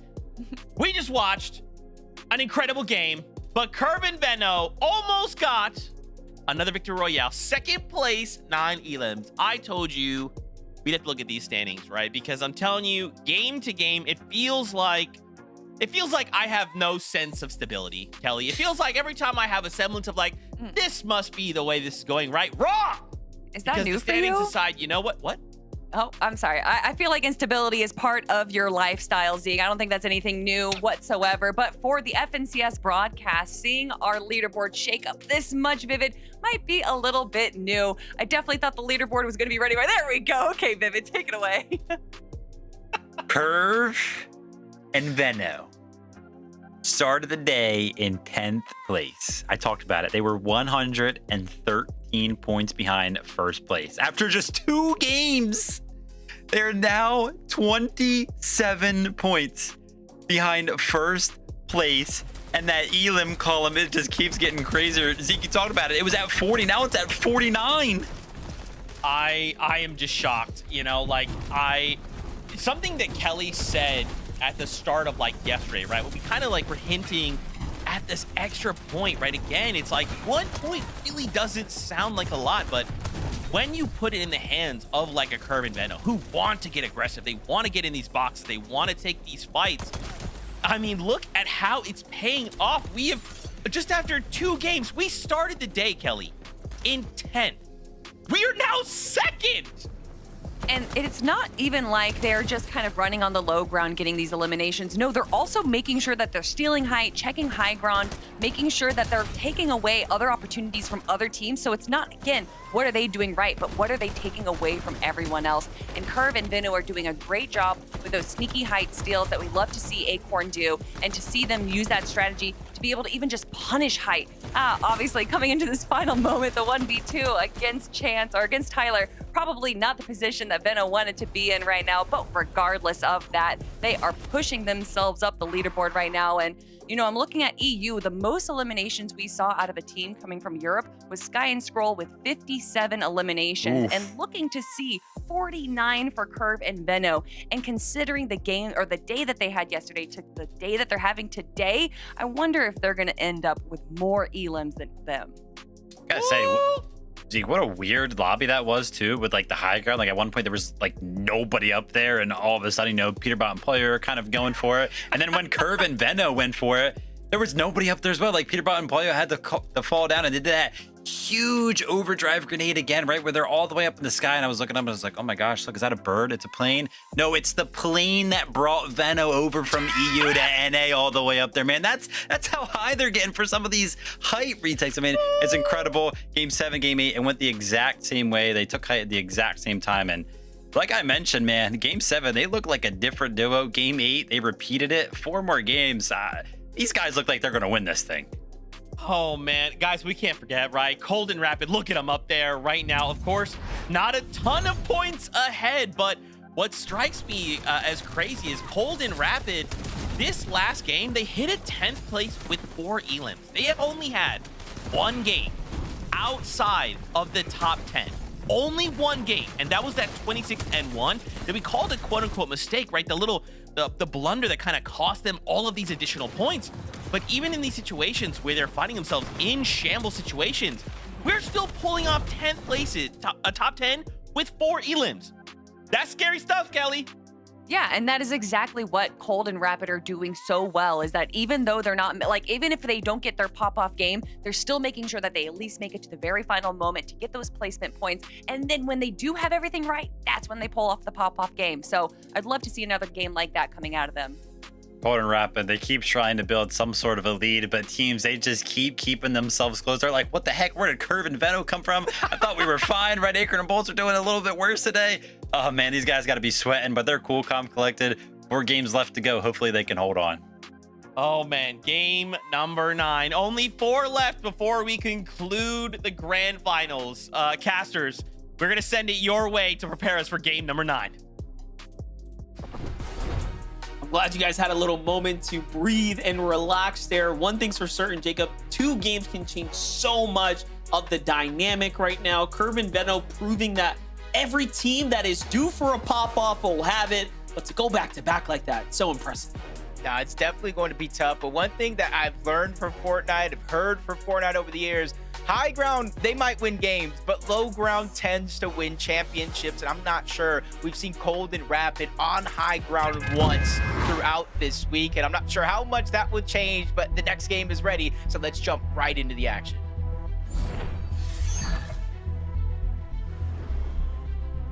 The Major 1 Finals Game 9 begins here and now. If you're just tuning in, you've missed quite the weekend. The ups, the downs, the emotional roller coaster we have been going through is all coming to an end here soon. Just 4 games ahead of us now, Jacob, as we're getting into the deep end, the deep water of this Fortnite competition. And Curve and Veno just proven to us that, hey, yesterday, they clearly had everything on lock. Things just didn't quite line up for them in the end game. But today, it is starting to click.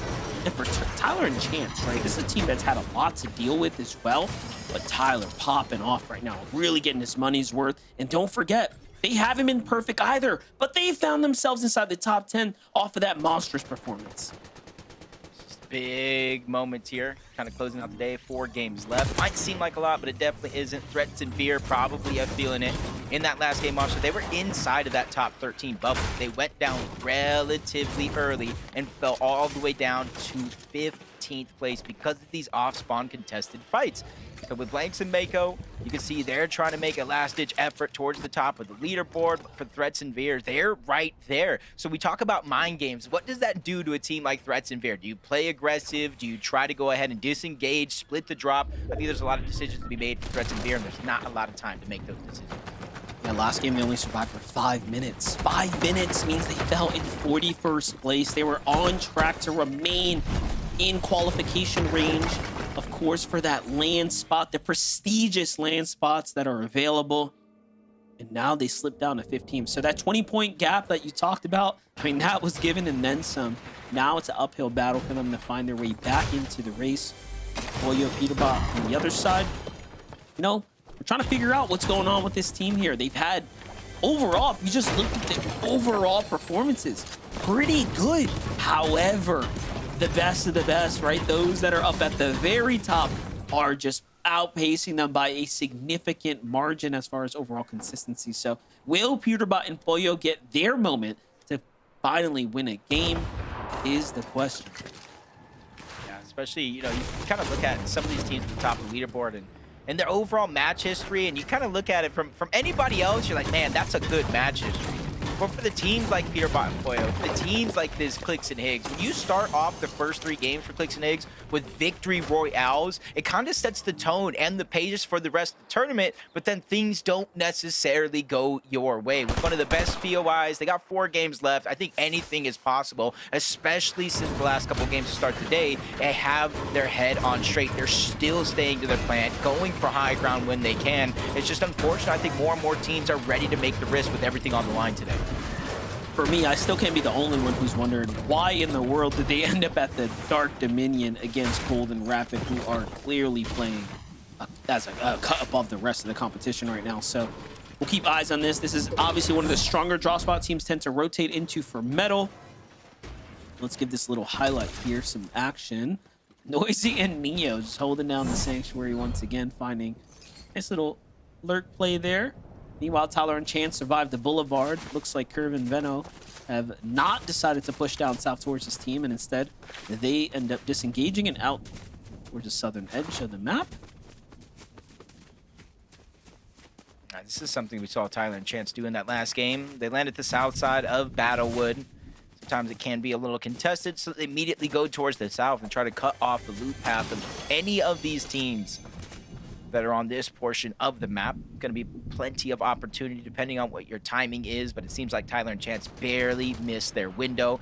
Players going to go ahead and rotate around for free. Aviv and King, though, another team. Aviv, we're talking about solo clutch and big impact points. Aviv was one of those players on the top of the leaderboard, and then you take into a fact like the eval finals right before FNC has started. They were the only team to win 2 different games, so they had the blueprint. Just unfortunately, we really haven't seen the success that we'd hope for from a team like this. Kind of seeing if they can really bounce back in today's tournament. I think there's plenty of time and opportunity. They're at 174 points, though. About 80 points down away from that top 13 window. Yeah, it looks like every other game they're making somewhat of a semblance towards the end game, but not quite being able to push the boulder past the peak of the mountain there. Get that momentum going, but Veno and Curve actually find Magma, G-Monster right here, try to set up. And I thought he was spotted out, but Magma's got no idea that he's actually approaching this close here. I want to know if he's going to go for the high ground player or the low ground ones. G-Monster's exposed as well. I think they might just go for a straight chop, but Magma's dropping down low, so he's probably going to wait for the window to open. He go ahead and disengage out. G-Money gets spotted out on the other side. Don't take your pick at this point, because Veno and Curve are ready to go all in. Box himself one, slides into the box onto Magma. Now they're going to go ahead and take down G-Money. A quick 2 eliminations. Veno and Curve, they're not slowing down. And I've worked with Veno enough times to know exactly what his thought process there, right? Put the pressure down on the other opponent. The other one's going to get risky. He plays the switch reverse card, lands on him, boxes him up before he even recognizes he's actually the one that's the target. Veno is just playing different right now. And again, this is no different than what we saw yesterday. They have been overly successful in the early game. And now that they're finding the end game kind of formula, right? The solution to their problems. That's why they've been able to close this gap so fast. Not sure how many teams can really take them on head-to-head with the way they're playing so far, so you maybe have to catch them on a rotation, maybe get them lobby focused. But Bolts and Acorn talked about their strategy. Vivid broke it down, that long launch pad towards the back. They combine both the Fizz and the Shockwave for easy rotations just like this. We jump on board Creon Dragon, the third party to fight to start the game yesterday. It was Reet and Cooper as well. We talk about threats and fear falling outside of the bubble. Reet and Cooper are surely close to that same situation. Not sure how Cooper went down in that last game, but we saw Reet by himself in some of those later zones, struggling to get out alive. So this is going to be a little bit of a makeup game, a little bit of a redemption to kind of build that confidence back up. We got tagged back in exchange there a few times, so just giving away some of that damage that they're, of course, hard earning. But Cooper was lost, like we mentioned, really early last round, right? So there is some more work to be desired here. Blake and Preston, though, already at 2 elims. And look at this. It's just kind of sneak up, find another player here, lurking in the box. Cleaning things up here. Visuals Braids finds himself under some serious pressure here. Now, I was going to mention, normally by now, they're already situated in a monstrous surge base. Haven't quite gotten to do that just yet. You can see he is cap metal, though. Meanwhile, back on over Rituals and Agers here. What's happening now? Yeah, I'm not sure if they heard the noise from Blake and Preston. Maybe a reboot, not sure, but they see Preston by himself. I'm looking at the minimap. I don't see Blake anywhere in sight. Gotta imagine he's either gone or outside of the lobby. So Preston on the clock, inside of the zone. It's only gonna be a 1 tick here, but they are tracing him down. He gets the patch up, which is huge. Back-to-back 50 HP being regenerated. No time to pop the shield, though. So he's buying himself a good amount of time. And the longer they stay in the zone, if Agents and Ritual don't heal up, they could be 1 shot away, but they sneak the shot through in yet again, and the numbers advantage work in their favor. Agents and Ritual solidified their 2nd elimination here. My only question, Monster, is how much damage they took overall chasing that one down. Yeah, definitely wasn't the cleanest fight. SU Dozer against Acorn and Bolts right now on the edge of Storm here. Dozer SU looking to rotate out right now. Little do they know, though. Seems like there might be a duo here watching this little angle. It's actually Ravens and CDZ who have a bit of a choke point here down in the low ground. But Acorn and Bolts hold strong. They want to maintain position here in the bush. CDZ had no idea they were there. And there it is. They get a couple attacks. Off they go. Good rotation here for Acorn and Bolts, putting them much ahead of the curve. But one thing I noticed kind of looking at that leaderboard, you got Cold and Rapid in first, Venno and Curve in second place. Which you're thinking both big teams, right? But remember the reason why Venno came from EU to play on NA in the first place. It was to play with Cold. They had a bunch of lackluster performances, which caused them to split different ways. At one point, you saw the Peterbot and Poyo split up. Venno was going to play with Peter, but then he went with Curve. Cold was like, I'm going with Rapid. They already qualified for the Reload Elite Series finals, so they already had that chemistry. I think the community saw that one coming from a mile away. So it's interesting to see two teammates who broke up now fighting for first and second place on the leaderboard. That's right. And Minish has that LAN experience as well, right? So bringing something totally new to this team here. And if they continue to do what they're doing and stay on track to make it to LAN, that's going to pay off for sure.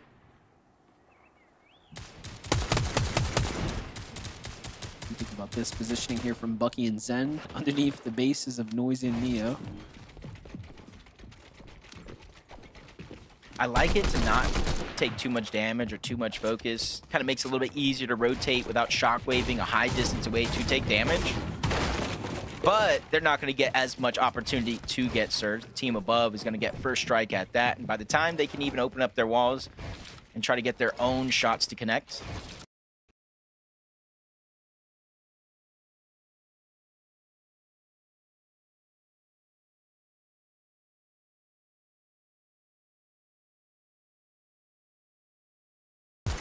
see the zone not too far away from Dark Dominion at the current time. Cold and Rapid position up above.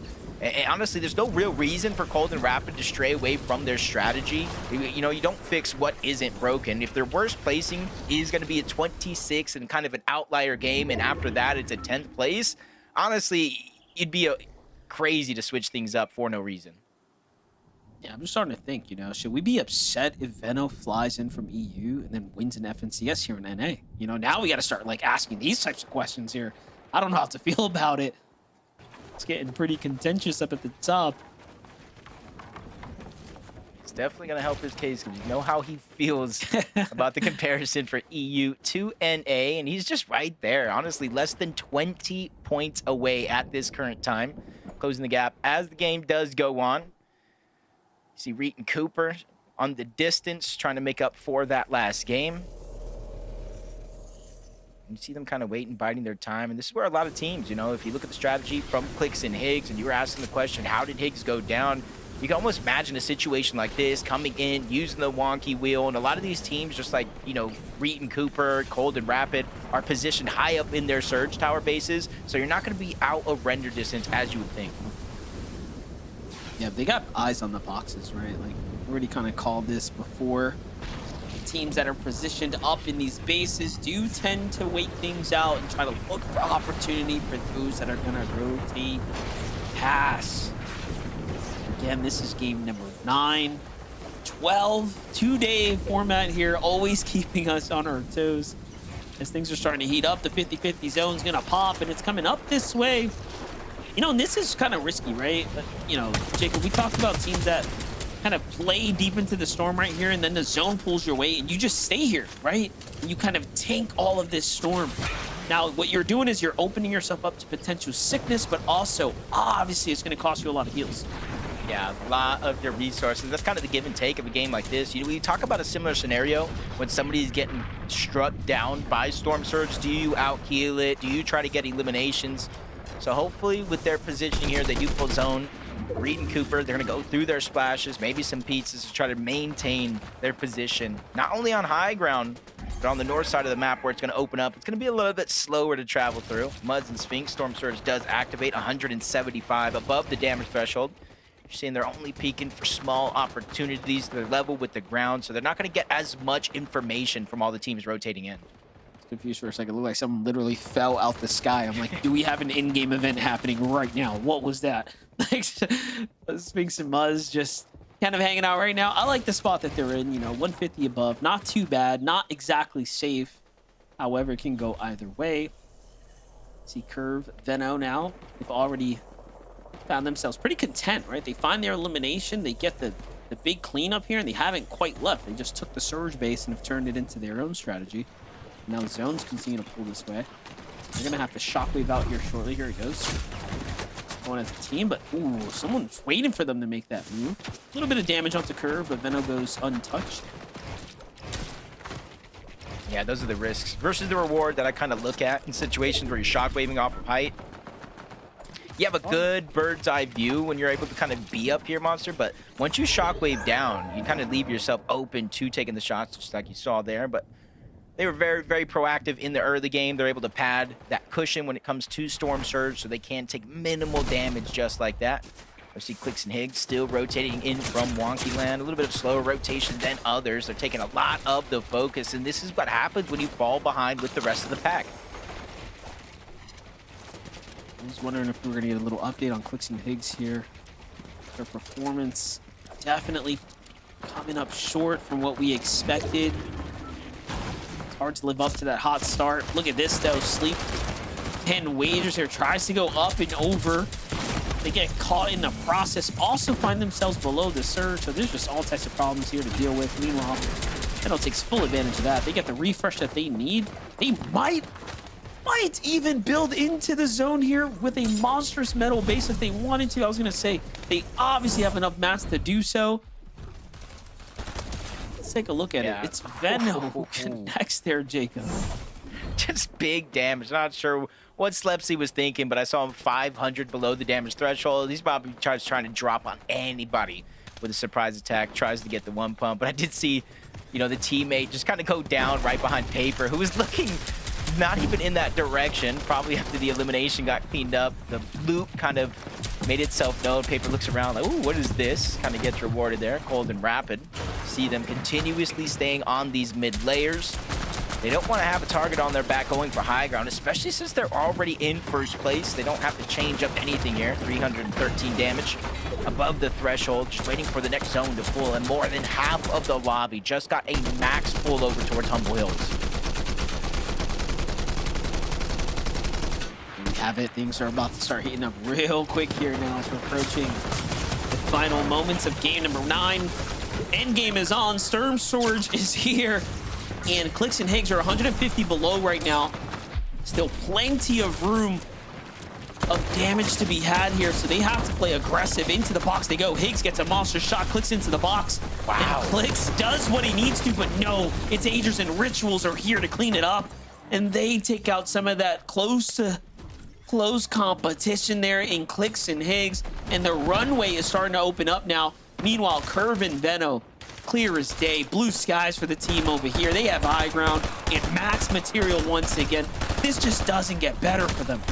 Yeah, I'm not sure if these were all of their bases or not, but essentially shockwaving from base to base to base in the last couple of zones to make sure they maintain their presence up above. You see them with all that extra loot building outward, not necessarily to hold the tart, but just to get their edge inside of the zone. Peterbot and Poyo feeling the same struggle. For a moment, one below the damage threshold. They quickly prop themselves back up, 89 above. Poyo looking toward the backside of zone, trying to get some easy damage. Peterbot on the hunt for some of his own. Almost bites off more than he could chew in that moment. But either way, Poyo was able to clean up at least one elimination and continue to build up on that Storm Surge. Only 3 players need to go down before it deactivates, but as they get eliminations, so do Cold and Rapid. There goes another one for Cold, adding to his total. It's crazy, man. The amount of eliminations they managed to find in the end game is so impressive. And they're in the lead, mind you, right? So this is really going to give them that room to run away with it. And you start looking at players like Rapid, you start looking at players like Curve. Having an FNCS championship under your belt is one thing, but having it on NA just hits a little different too. So for some, they're looking to unify the belts. For others, they're trying to put the stamp on their name. And for folks like Curve, talk about really showcasing you're one of the greats now of the new era. But first, you got to do it. Rapid and Cold continuing to play the strat. Going for low ground front side here. Now, this time they do have low material count, so they will need a big refresh.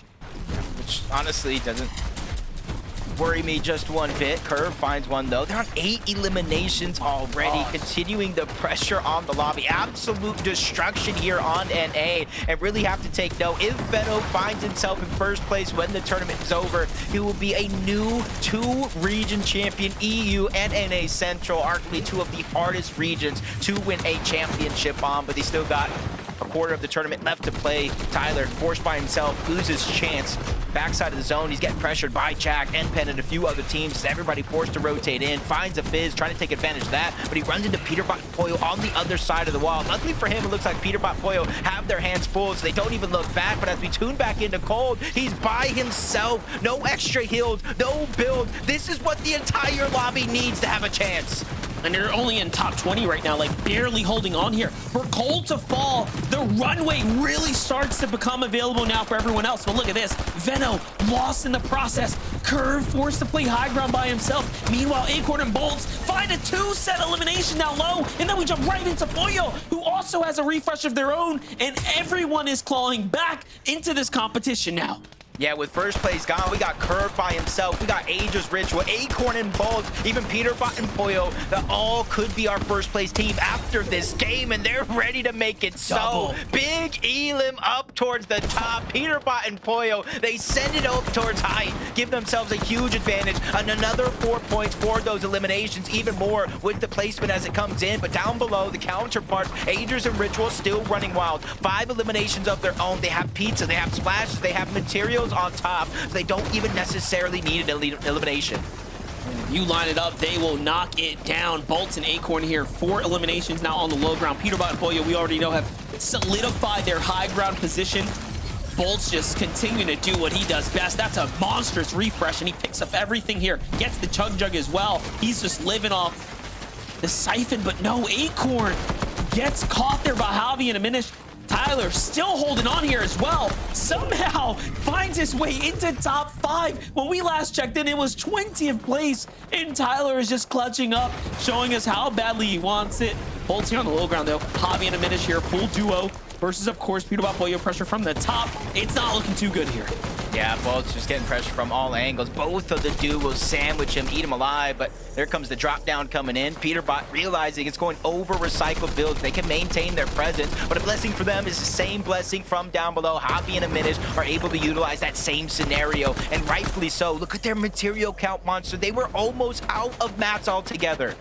Yeah, Peterbot knows what to do here. He's just got to keep that relentless pressure coming down. Hopefully he can pull for the win. But Javi comes up, finds a little cheeky angle from the side there, but he's got no mats. Peterbot also punished too. Aminish's got nothing, but Poyo's coming down to finish the job. Peterbot's already got the full conclusion there, and now, Jacob, it's just looking like a 2v1. Yeah, basically, Javi's living on borrowed time here. He might know it as well. No extra material. Zone pulling on over. Yes, he can farm up a little bit, but double Thunder Burst up above. The Mythic AR, they're going to melt through those builds, and that's why you see layer by layer, Peterbot and Poyo dropping down. They just don't want to take any big risk here because they know this one is definitely in the bag. 9 eliminations so far, and if they're able to clean this one up, get that elimination onto Javi, this could be a double-digit elimination victory royale. They catch fire at the right time. Peterbot and Poyo on top. You know, they were due for a win. That's what we kept saying. We're looking at their performances. We're seeing them make these end games. But the biggest question that was remaining was, when are they going to get that victory out? And you know what? They couldn't have done it in a better time and at a better game, right? When you have Cold and Rapid there, Jacob falling early too. That right there is going to conclude game number 9 now. Peterbot and Poyo Zeke have finally done it. It's happening! It's happening! Peterbot Poyo! Okay, everything. Nope, Kelly, it's happening. We knew it was gonna happen. We didn't know when, we didn't know why or how, but it's happening right now. 3 games left to go. Game number 9. They finally decide, you know what, Zeke? You know what? We've been quiet. We've been under the radar. We've been consistent, but on the DL. You know what, Zeke? We're going to make a statement. We're going to perfectly overdrive all the way up in the height. We're going to shut that down, take that over. And you know what, Zeke? We're going to go ahead and get ourselves a victory royale. Kelly, they're doing it. It's happening. It's happening. You know, they say that there's two inevitabilities in life, death and in the final games. It is just inevitable. Peterbot and Pollo, we've seen them do it time and time again. The narrative has popped up time and time again. They're washed. It's over. Peterbot's done. And then they wrap up day one, always still in the top 10, by the way. But day two is where they come to show how they do it time and time again. Peterbot doing this crazy height steal to go onto Curve, who was a solo. Poor guy had no chance when you have Peterbot and Pollo flying up in the sky. I mean, you know, there's kind of the conversation amongst us saying, yeah, you know, they've been pretty quiet this grand, and they really haven't. I mean, their best placement was a 5th place. We're used to seeing these guys just win games, take high ground convincingly, and it just has not happened. But that being said, they kept themselves in contention, right? Even though they weren't having these pop-up games, even though they weren't having those performances that we're used to seeing out of them, they were still in like 6th place going into that game, right? Just close enough to 1st place where it's like, okay, technically it's possible for them to kind of catch back up. You know, they're just always flying around, always buzzing around. And then it happens. They win the game. It's like we literally brought it to fruition by speaking it into existence. These guys are back. They win the game, and I saw how many points they have. I can't wait to see the leaderboard after we come back. Oh, Vivid, you stole what I was going to say. 485 points. We knew going into that Golden Rapid had 446. But where did they end? Have they overtaken that #1 spot? Let's find out after this short break. Don't you go anywhere. We'll see you right after this.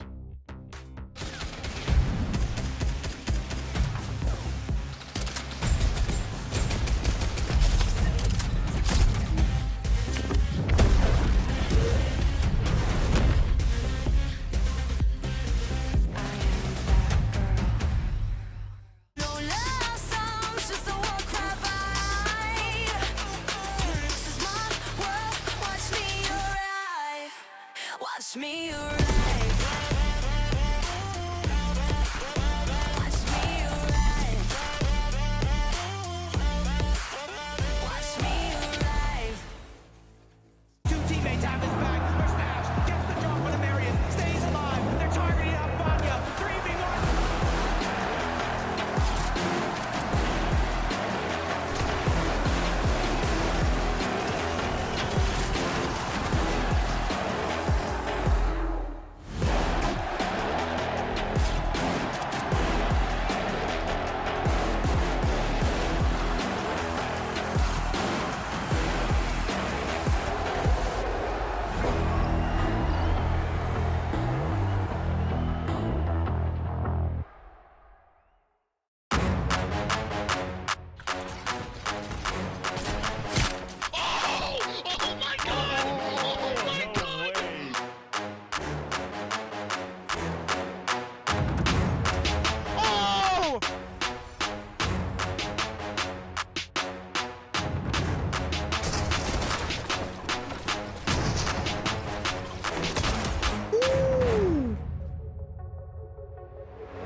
I got healed. That went low.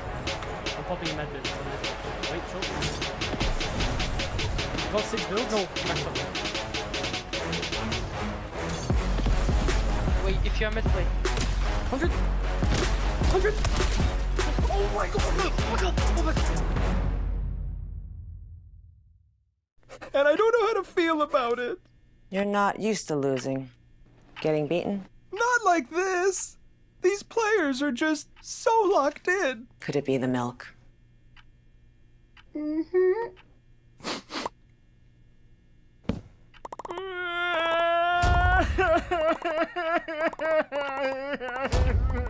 okay. Stay there.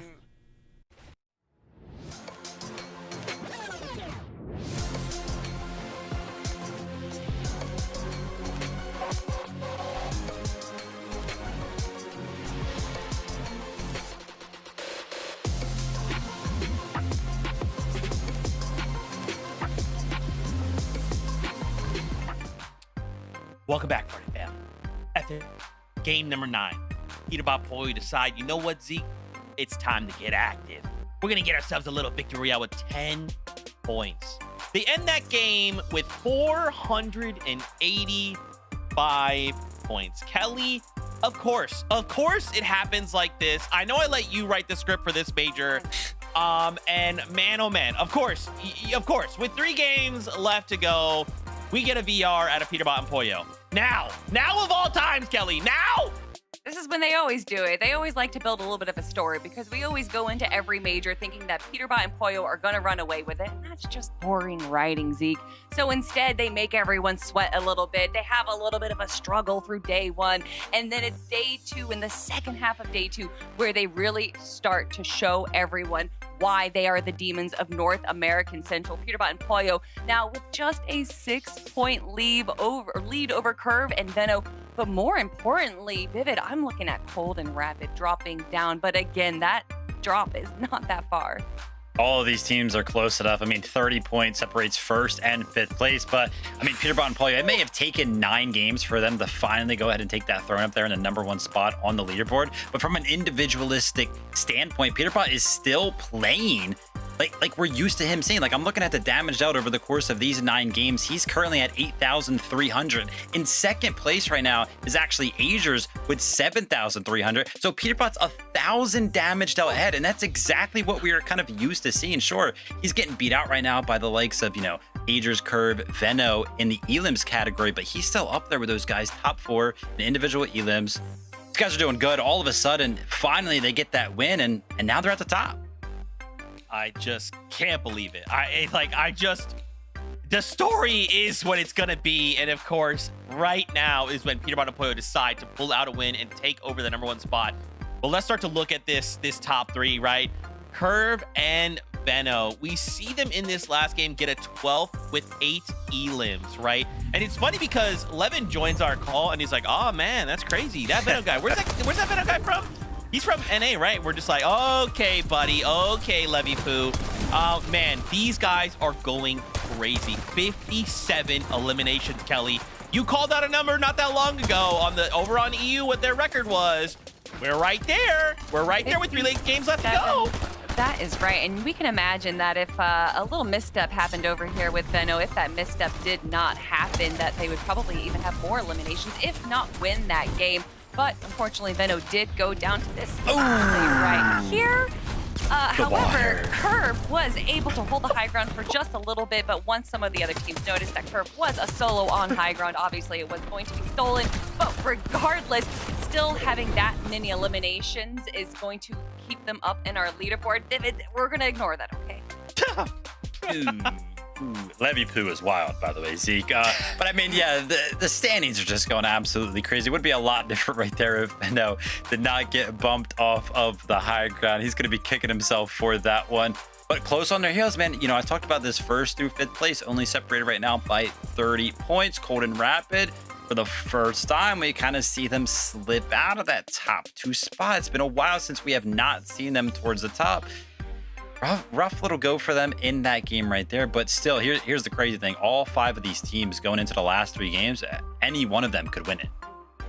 Yeah, I mean, even look at Agers and Ritual, right? 467 right behind Cold Rapid, a single point. Even Acorn and Bolts, 455. And Acorn and Bolts get a 3rd place, 5 elims in that game, right? Like, this is absolutely going to come down to the wire. Right now, there is no clear in a way like, hey, this team is ahead by 100 points and they're just flying. It's like every team right now on NA in this top 10 is shining, right? For different reasons and at different times.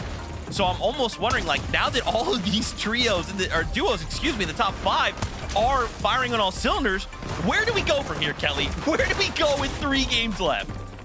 I mean, for Acorn and Bolts, I think that today, for the start of day 2, it was a little bit rough. We saw them only place out of 11th yesterday, and then today starting it off, getting a 12th and then a 32nd place. And we actually saw them for the first time getting storm damage, which they didn't take out all for day 1. So obviously having these tiny changes that we've already seen them make and now seeing them back in the leaderboard, Vivid, that's what I want to see out of Acorn and Bolts.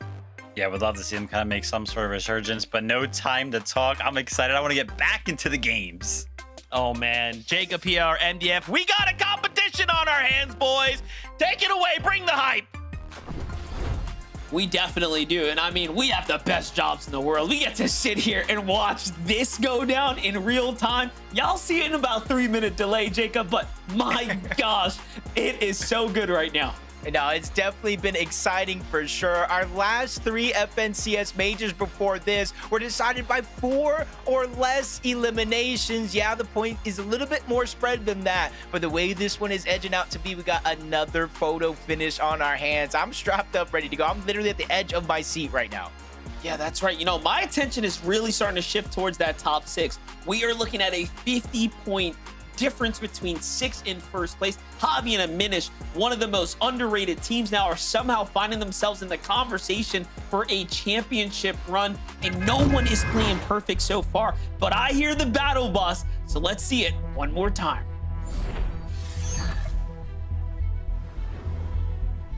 3 games left, Monster. Just 3 games remaining in this tournament. And already for the last 3 games that we've seen that leaderboard shuffle up so much, from Cold and Rapid being in first, Curve and Veno having a chance to now Peterbot and Poyo being on top. And even that race at the bottom for the bubble, the top 13, 2 points separates going to Dusseldorf and having to go and try one more time.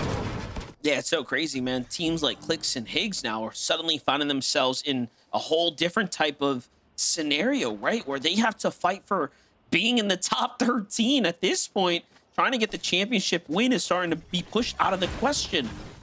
Curve and Veno, though, switching up their strategy a bit, opting to go a little bit more aggressively to the north side, trying to see maybe if there was something here to be, of course, earned. But look at this, finds a little Llama. You happy about that one? Was Curve contested, or did he get those out of the sky? That's just my biggest question. I don't know. Yeah, either way, it's just a testament of like whether it's the beginning, middle, or end of these games. I don't know what they ate for breakfast, but I need to order me 2 of those because they are just firing on all cylinders. QK, Contrap, they had such a great moment to end the day yesterday. Most of us didn't even know where he came from. That first place, 8 eliminations, that bursted them inside of the bubble. Today, however, hasn't necessarily been going their way, but they are still so close to contention. They just need to close out strong. You know, what I'm thinking about is Veno and Curve. Veno's probably telling Curve, like, bro, be on the lookout. Do not be surprised if Peterbot and Poyo land this, you know? Because their drop is technically big enough. And if you know Veno, he's got that main character energy, right? So does Peterbot. Like, Peterbot, the way he treats Clicks in a finals or any other rivalry that's neck to neck, he will definitely land on someone like Veno as well, just because the storyline will be so exciting to watch. And they're all that close right now. Yeah, 20. Neko just trying to go ahead and get out of a bad spot. Both of them kind of separated. Like Flex got a good opportunity here.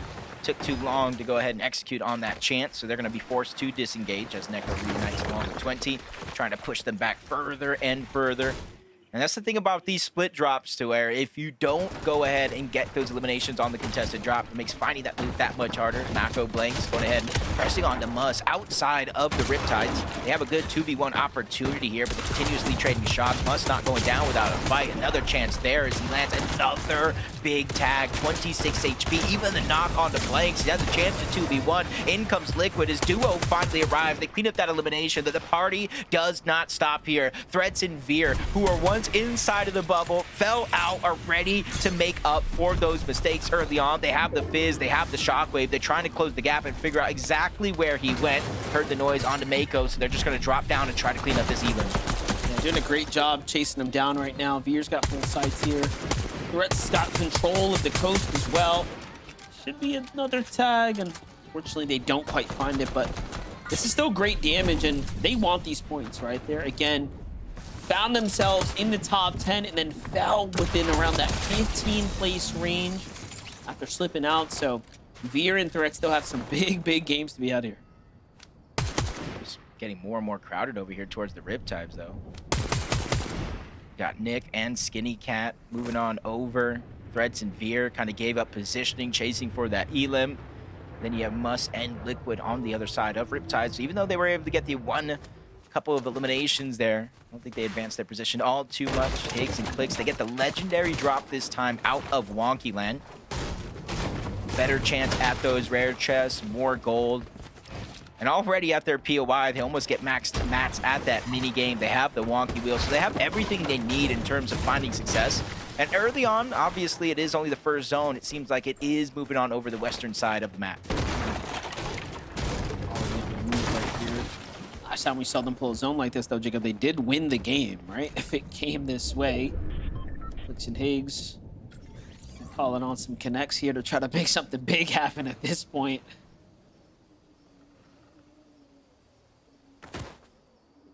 Cold and rapid. If you getting that feeling of deja vu at all, I can agree. They're not changing up their strategy. They don't even go underneath Dark Dominion unless they have to. Cold just kind of builds up towards the top. Not only does he have to aim with those shotguns, he's going to be the primary source of finding their surge. Rapid, the big brain, the IGL of this team so far has been rotating them very, very well in the good portion of the games. But the last two, I think those are going to be the ones that hurt the most. 10th place, 4 eliminations. 17th place with 1 eliminations. Kind of giving up that top spot on the leaderboard. Agers and Rituals on the other side here. Bit of a quiet rotate for them right now, but they're close to this Dark Dominion. So I am curious what the strategy here is in the coming moments. They've almost continued to position themselves around some of that competition up on the standings. Acorn and Bolts on the other side. Bolts is very situated right now. Yeah, I think he looks down towards Wonky Land, but you can kind of see that big base over towards the Ferris wheel. It's fully blocked off for that direction, so no easy peeks for him there. Has to look elsewhere. Over towards Latte Landing, though, where Power and Penta make themselves known. At the Reek and Cooper drop spot. Back on over towards that launch pad, typically where the primary source of rotation goes through. Cooper down below, tries to go for a cheeky shot on the Power, but he regrets that one momentarily. Pressure continues to fly his way, but Reek was able to find an opening on the Power, gets the shield on just like that. But they're just taking so much damage from the Storm itself. Yeah, they have to get in the same box, heal up with those splashes, because they were one shot away from going down. One Elam separates them from the top 13 lane spot right now. They cannot afford to fall here. Reed and Cooper do enough to push this team off, but at what cost? You saw them, again, healing a bunch, so we can't even tell if they're actually out positive after this exchange right here. Oh, well, they don't want to let the elimination go for free. They get the good damage onto Power, they shockwave, they fizz, they close the distance, and now they get the knock. Instead of cleaning up instantly, they know they're going to take damage from the Storm. Let the Siphon do its thing. Reed's going to go on the chase. Sees Penta trying to run away, and he's just trying to follow suit. Only thing is, he only has 1 shockwave left, so yep, he's going to have to use the fizz to really make that shockwave worth it. Getting up on top of that mountain. That's going to give him a huge bird's eye view to try to figure out where Penta actually ran to. Spots the builds in the distance, safe landing into the water. But he is so far away from Cooper now, that gives Penta a 1v1 if he could just figure out it actually is a 1v1. There's no way. He's off. He's already going right back to the bodies, thinking that they came together. But Cooper's here waiting to catch him. More good damage here. Now, this is starting to track what seems to be other duos here in the area that are just kind of sticking to their usual rotates right now. So we have to be careful, but there it is. Finally, they clean things up here at the Latte Landing.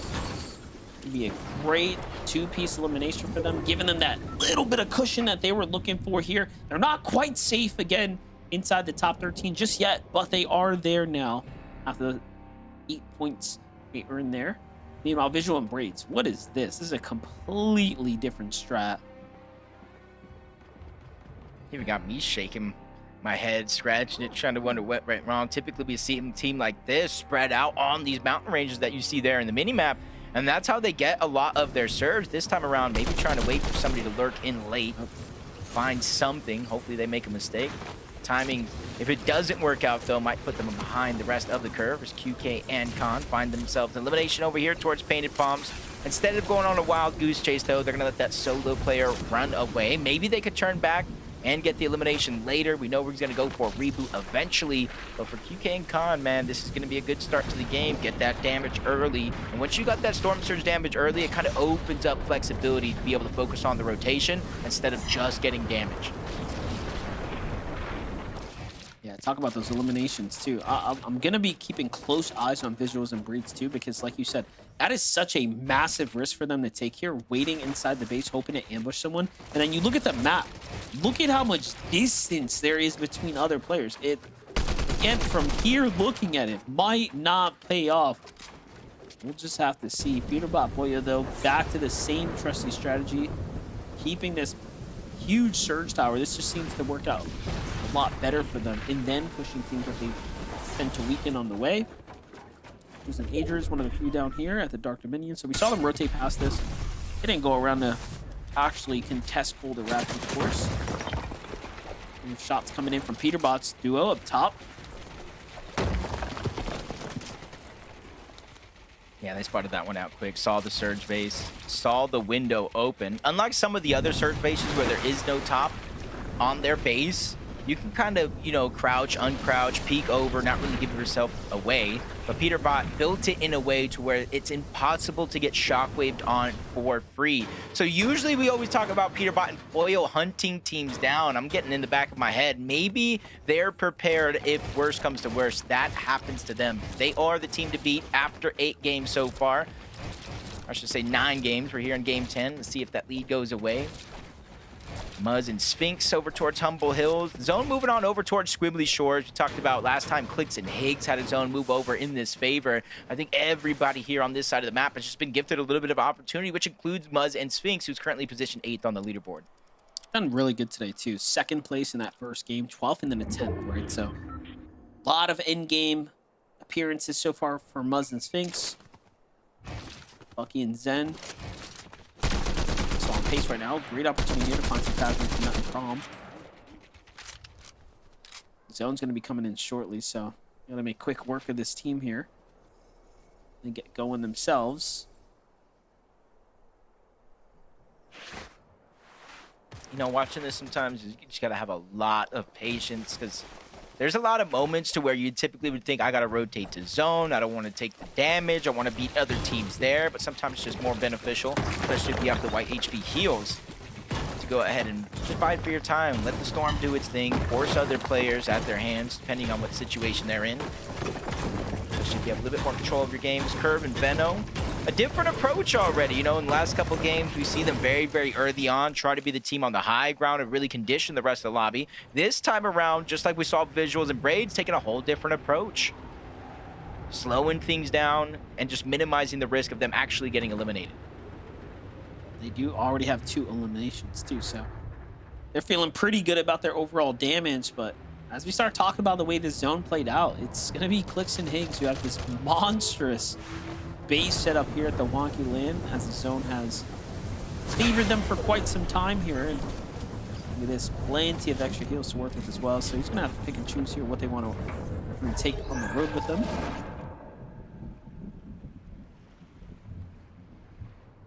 Plenty of time to wait. See, zone is pulling towards their south. They have their wonky wheel. They have their combination of both the fizz and the shockwave to really dodge a lot of the teams at the earlier portions of that zone, kind of move out of render distance, make it easier for them to move in. And you see the zone is kind of pulling off the shores of Squibbly over into more of the mainland. And this is where you do have a few different mountain ranges that will be in play. So rotations being quick, that is of the essence here. And that's where you see now, for all those other players that have waited until this zone to try to move their way in, you're seeing Cold and Rapid, they're pulling that edge of the zone. Instead of going straight in, they know this side of the map is more than likely uninhabited by a lot of the players, so they're just going ahead, taking a slow approach yet again. They don't seem to be in a worry, and they don't seem to be desperate to make any big plays. Yep, and they got little bushes to play with as well here. So with the zone coming back their way, look at that. They have a nice little ambush set up there. Lots of teams rotating in. Peterbot still finds himself safe in the positioning here. So long as they found their damage, they'll be just fine. Majors and Ritual haven't really moved either since rotating their last position here. They're only 83 above, so this is a much more precarious situation to be in. Yeah, it might look good. It might look good now with the damage being above the threshold, but you know as well as I do, the way that some of these games have been going, you'll be above in one zone and then instantly fall below in the next.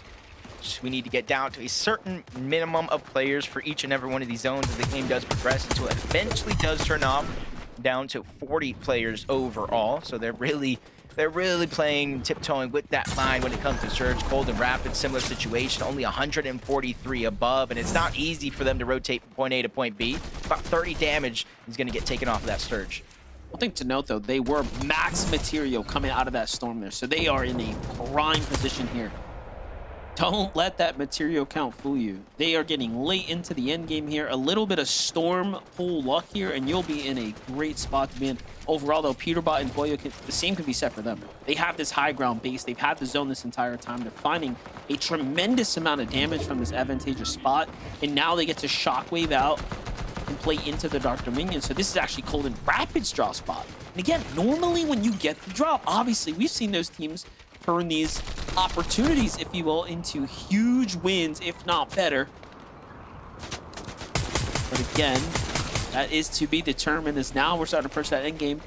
Venno and Curve, no pressure so far. They've just been sitting on the vending machine trying to see if anyone was willing to come this way. Clearly, some people got a little too close to the fire and got burned here. It's Magma and G Monster. This is another Venno and Curve elimination onto the same team. They just can't catch a break from them. Yeah, and I know the game's still going on, but with those eliminations there, they take first place in the tournament. Placement points haven't set in. It's going to continue to jumble, but it goes to show how close the leaderboard actually is through and through. Am I watching a replay? Am I watching another clip? Peterbot and Boyo are just finding opportunity after opportunity, and it's on to Veer. That is going to be a heartbreak right there if Threats cannot clutch out some good points in this game. He is only 4 points away from that bubble. Yeah, they were doing so well after finding those two elims, and now to lose your teammate kind of here is going to be that much more tougher. Well, you have to make at least 20 or 30 points. As we were jumping away, I think I saw Venno find another elimination there too, so the rotates are clearly working well. Yep, here it is. We get to jump in with that. They're at 5 elims now, Jacob. Things are just starting to get really pieced together for them. Take a look here. They find a lobby focus onto Jack. They get the elim credit. It just can't work any better for them now. So all that matters here for them is just going to be key positioning, playing for the end game. No one's in that base up top either. Somewhat of a vacant Storm Surge base from before. The zone has bounced back. Acorn and Bolts are still in this game as well right now. Barely holding on though, as they found themselves only 20 above. I see Clicks and Higgs there in the distance too. Meanwhile, Peterbot continuing to find eliminations.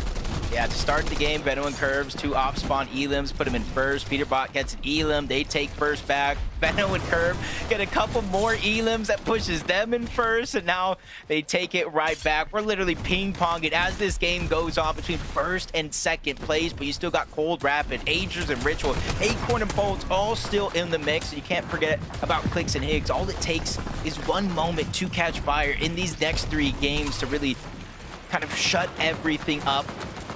They do have that gold Chaos, they got the purple AR, they got Slap Pizza, they got Fizz, they got Shockwave, they got all the resources necessary to have a good game here. But the zone might play a huge role depending on where it goes. I see it moving towards the south. We're going back in and through Dark Dominion. So even though we got those buildings we need to worry about, it's not as drastic as a North Pole and all those mountain ranges.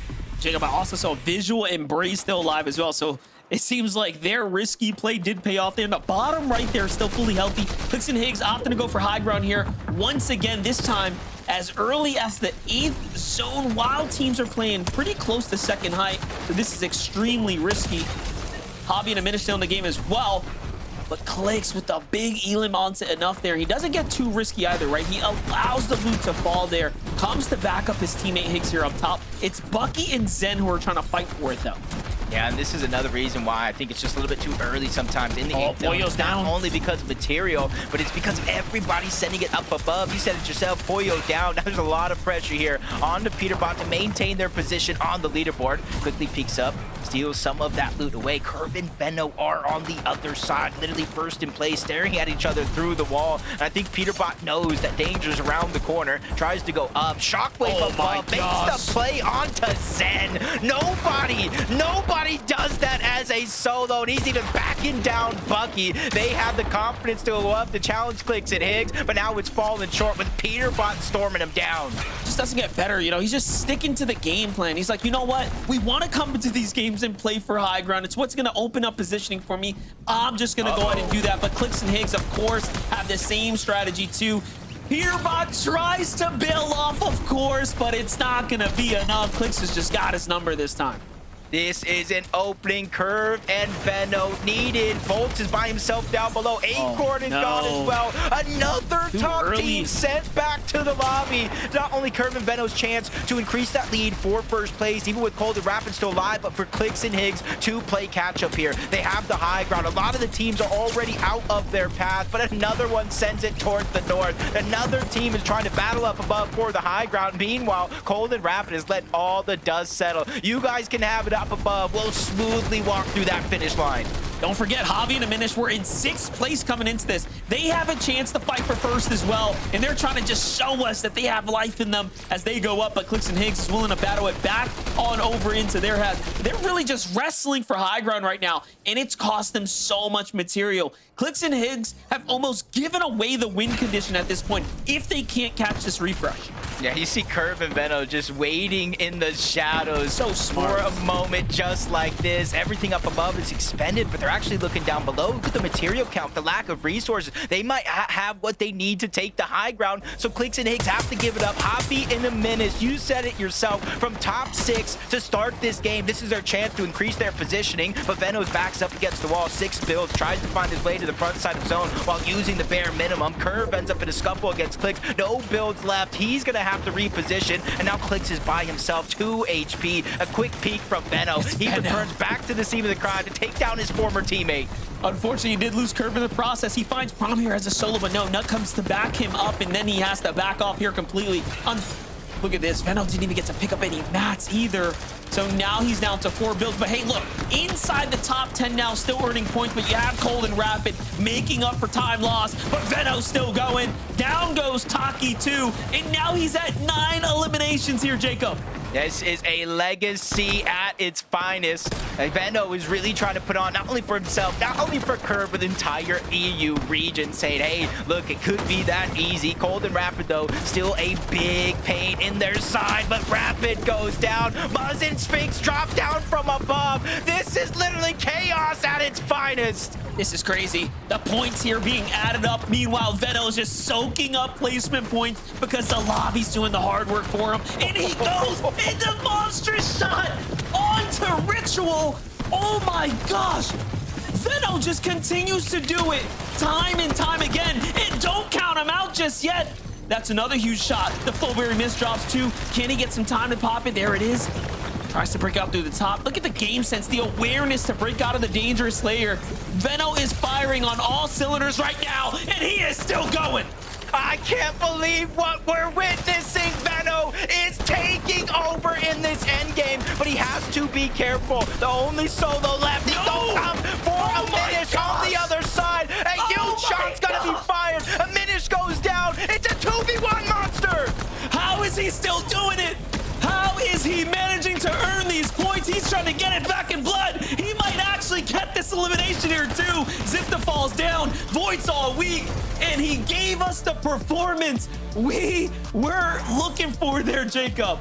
My gosh. Oh my gosh, Monster. I needed a moment to breathe there. My heart is pounding. I'm not even playing in this game, but Venno came to NA. He is taking over. He picks up Curve, and this team is a bulldozer in these NA lobbies. They're single-handedly taking down top team after top team by themselves, but Zypta, Void, they deserve all the praise in the world, Zeke. I am at a loss for words. I wanted to, obviously we want to talk about Venno, but we need to highlight Zypta and Void. Oh my gosh, the chaos that was that game.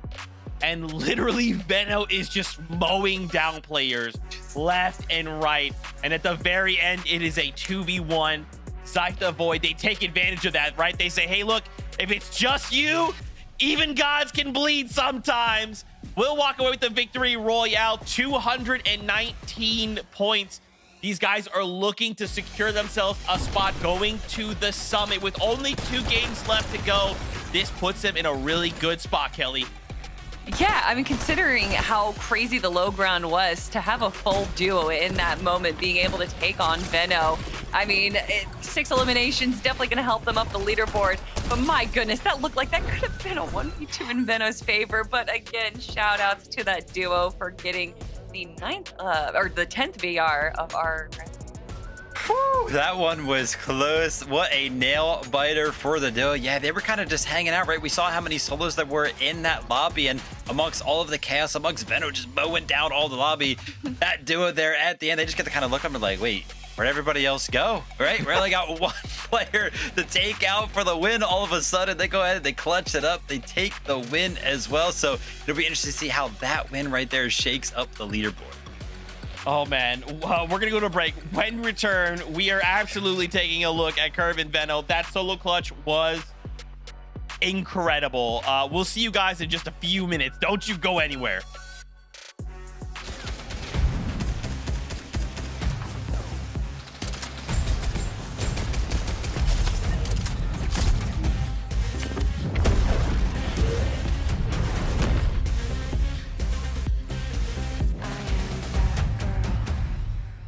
No love songs, just a war cry by. This is my world, watch me arrive. Watch me arrive. Watch me arrive. Watch me arrive. 2 teammates have his back. There's Nash. Gets the drop on Amarius. Stays alive. They're targeting up Vanya. 3v1.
I got here. No, I'm popping in that bit. Wait, short. Got 6 builds? No, max up. Wait, if you're mid, play. 100! 100! Oh my god! Oh my god! Oh my god! And I don't know how to feel about it. You're not used to losing. Getting beaten? Not like this. These players are just so locked in. Could it be the milk? It's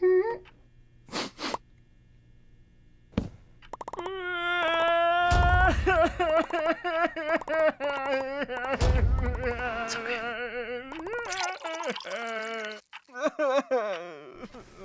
Stay there.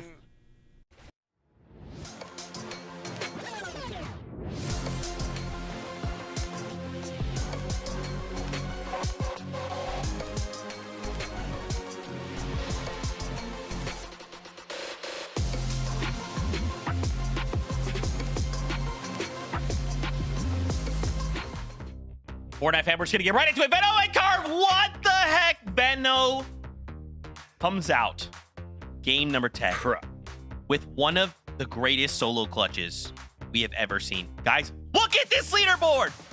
Peter Bot and Pollo just got a VR last game, right? We thought, oh my gosh, I can't believe it. Peter Bot and Pollo, they're taking over. It's crazy. In a single game, Veno solo clutches here for a second place with 11 eliminations. Kelly Link, we are at 68 eliminations on the day. I mean, and that is a solo clutch off of Curve and Veno having 8 eliminations before Curve went down. So it wasn't like it was just Veno in that game. But regardless, even with 8 eliminations having Curve go down, Veno was not done yet. He is never done, Vivid. And to see him play that, for a second, I thought this was Game 11 Peterbot solo once again, because we've seen that in North America. But Veno wants to show that this is not just the NA show. EU is here to represent. And look at these eliminations, Vivid. Insane. I mean, it's like he can't miss right now. If this guy has a shotgun out and there is somebody anywhere near him on his screen able to go ahead and hit, he's hitting the shot every single time. And how chaotic some of these end games are. I mean, he is just switching layers when he needs to. He's using overdrive grenades to fly up, and even mid-air, opponents are moving, he's still hitting the shots. And everybody that was watching this must have believed that it was possible for him to win this 1v2, right? Like this, yeah, it looked like he was unstoppable. Everybody's like heart froze for a second watching that right there. And I gotta tell you, the rest of the lobby right now is in absolute trouble. We kind of saw it after game number 7. We were like, wow, wait, whoa. These guys look absolutely different. Take a look at the individual eliminations over the course of the 10 games that we've witnessed for grand finals today. Veno is leading the pack with 37, but what is possibly a little bit even more impressive is that his duo is right behind him with 31. This isn't like a solo show. I mean, obviously, yeah, the solo clutches came out, but they are both just performing on an incredible level right now, Kelly. I for sure thought that production was wrong, that this was incorrect, and that they misplaced Curve's name. That is insane. These numbers represent everything, and I feel like I'm gonna have to add a 4th star to this airplane real soon, because this is what I want out of North American Central. And you know what? Maybe NA Central was getting a little bland, and you just gotta add a little bit of spice from EU, and that's what makes everything just taste so much better. Whew. I am just shocked by what we just witnessed. We have 2 games left to go. Let's bring up those standings again. Wow. As we look at these standings as well, I mean, guys, even look from 1st to 5th, right? Only 75 points separating Curve and Veno from Javi and Aminish. I mean, I am just in awe. Again, this is why we call out, right? A single game of Fortnite can change everything, man. You just string together eliminations the way Veno just did, even a 2nd place. You don't even need the Victory Royale. You can find yourself climbing the standings. Oh my gosh. Agers in Ritual as well. Look at this. Jumping up 2 whole placements right now, Kelly. Off of a 6th place with 7 elims. Now, Kelly, right now, more than ever, these eliminations are so critical. There's so many points locked behind these eliminations. That's what these players need to be targeting. I mean, Agers and Ritual, like you said, they got 8th place with, or I'm sorry, they got 6th place with 7 eliminations. Cold and Rapid that game only went down in 8th. They only got 3 eliminations. And that is why Agers and Ritual are jumping up. Literally, you could be doing really well, making it to the end game, grabbing eliminations. But if you are not just pushing yourselves above just a little bit more than everyone else, that is literally going to be the difference of tens of thousands of dollars and being able to say that you are the best in North America Central. As I've been wrapped up in the entertainment that we have been presented with this absolute domination, I blinked and I was like, wait a minute. We've played 10 games. There's only 2 games left. We are approaching that point now where it is possible that some of these other teams that are in the top 5 could potentially be thinking about, okay, listen, they're playing way too good right now. How do we stop them? I know we kind of talk about this a lot. We saw it on EU earlier, the attempt to potentially stop them early on. Does somebody have what it takes to land on Curve and Veno to stop what seems to be unstoppable? Whoa, Vivid. He's speaking something into existence. Kelly, we saw this over in EU and it went a certain way. Do you think it's happening? Do you think it's happening in game 11? No. Probably not, but we can hope. 2 games left to go here before we say goodbye. I cannot believe what has transpired so far. With 2 games left to go, all of these dudes are thinking the same exact thing. How do we either get in the top 13 or fight for that number 1 spot? Casters, it is time. Game 11 is ready. Take it away. Monster, I don't know if Curve and Veno will be contested off drop, but I don't think it's going to be a smart play, because something you notice first off is when they were the best team in some of these lobbies, it usually starts in the early game. On day one, it was the mid and end game where they lacked a little bit of preparation, but now that that's solved, I'm not sure. Yeah, I don't think anyone wants to get Sky and scrolled here in game number 11. So let's see if things are getting hyped now.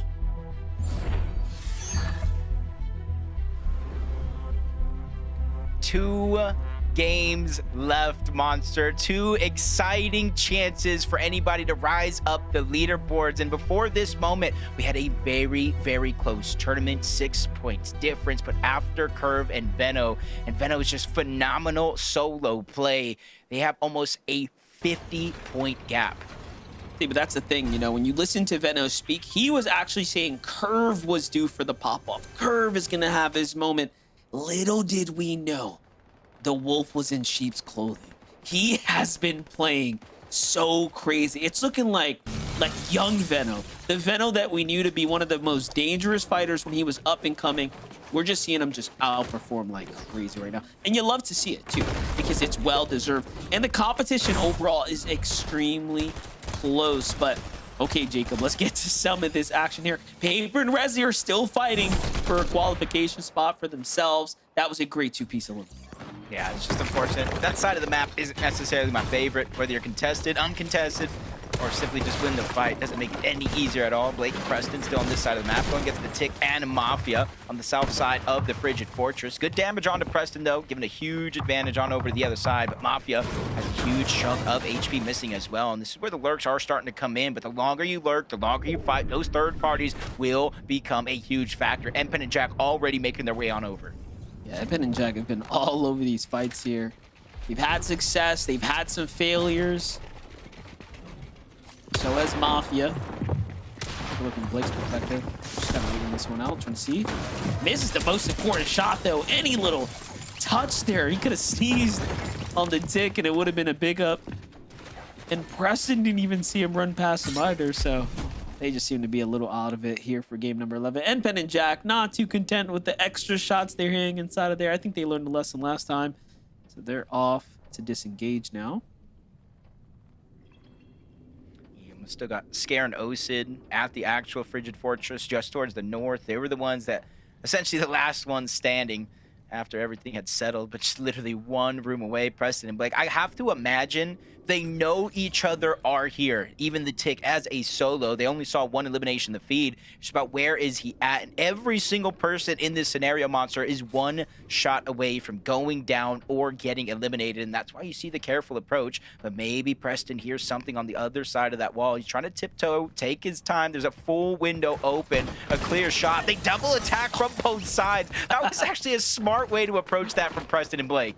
I'm thinking Preston was looking through the cracks in the brick like, yep, I see an angle, bro. He's in here. Let's go for it. It ends up working out. Squibbly unlocked, of course, by Peterbot and Pollo. Let's see if they end up doing a big surge base or rotating out early. Try to get a fight for some surge. Maybe even some points, of course. All in all, though, oh, they're going back to that strat where they just push Chris and Drew here, who are kind of based down right now.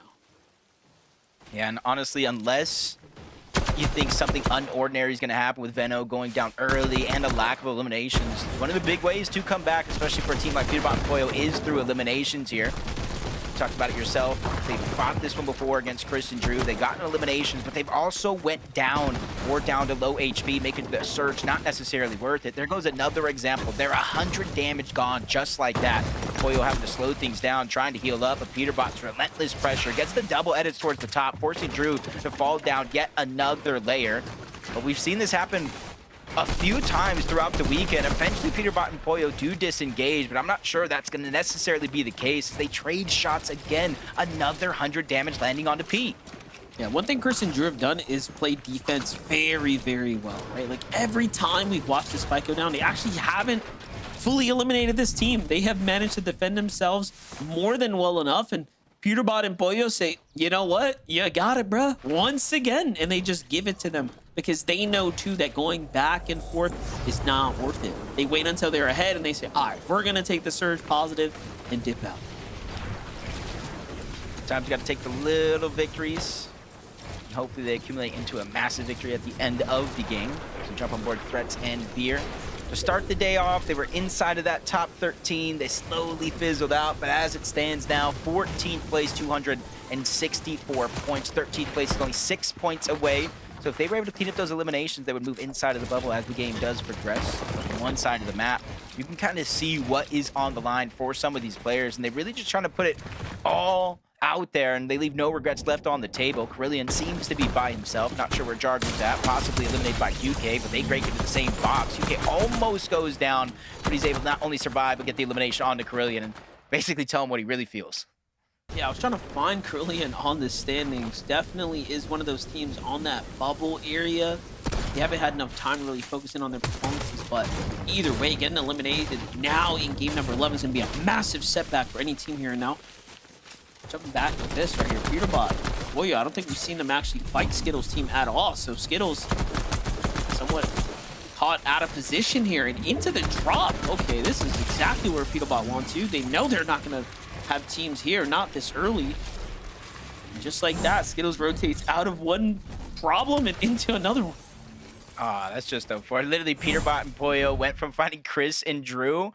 I don't know why they disengaged, but Chris and Drew went one way, Peterbot went the other, and basically attacked two different players on one team, sent them right back to the lobby. Another heartbreak moment here in Game 11, basically leaving it all to the 12th and final game for some of these teams that have been eliminated early on.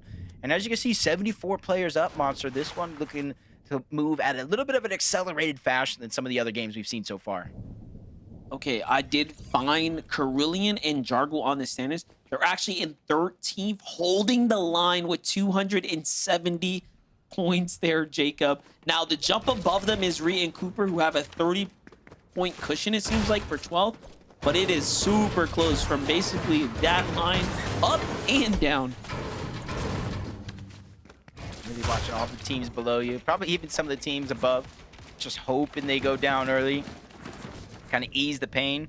But you can see the big difference here from Rapid and Cold and some of the other teams. Rapid literally buying out the mending machine.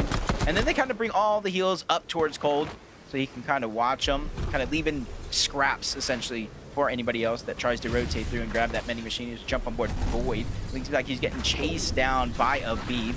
Nowhere near his teammate just yet, but he's trying to use those shockwaves to close the distance. Just look at Zipness points too.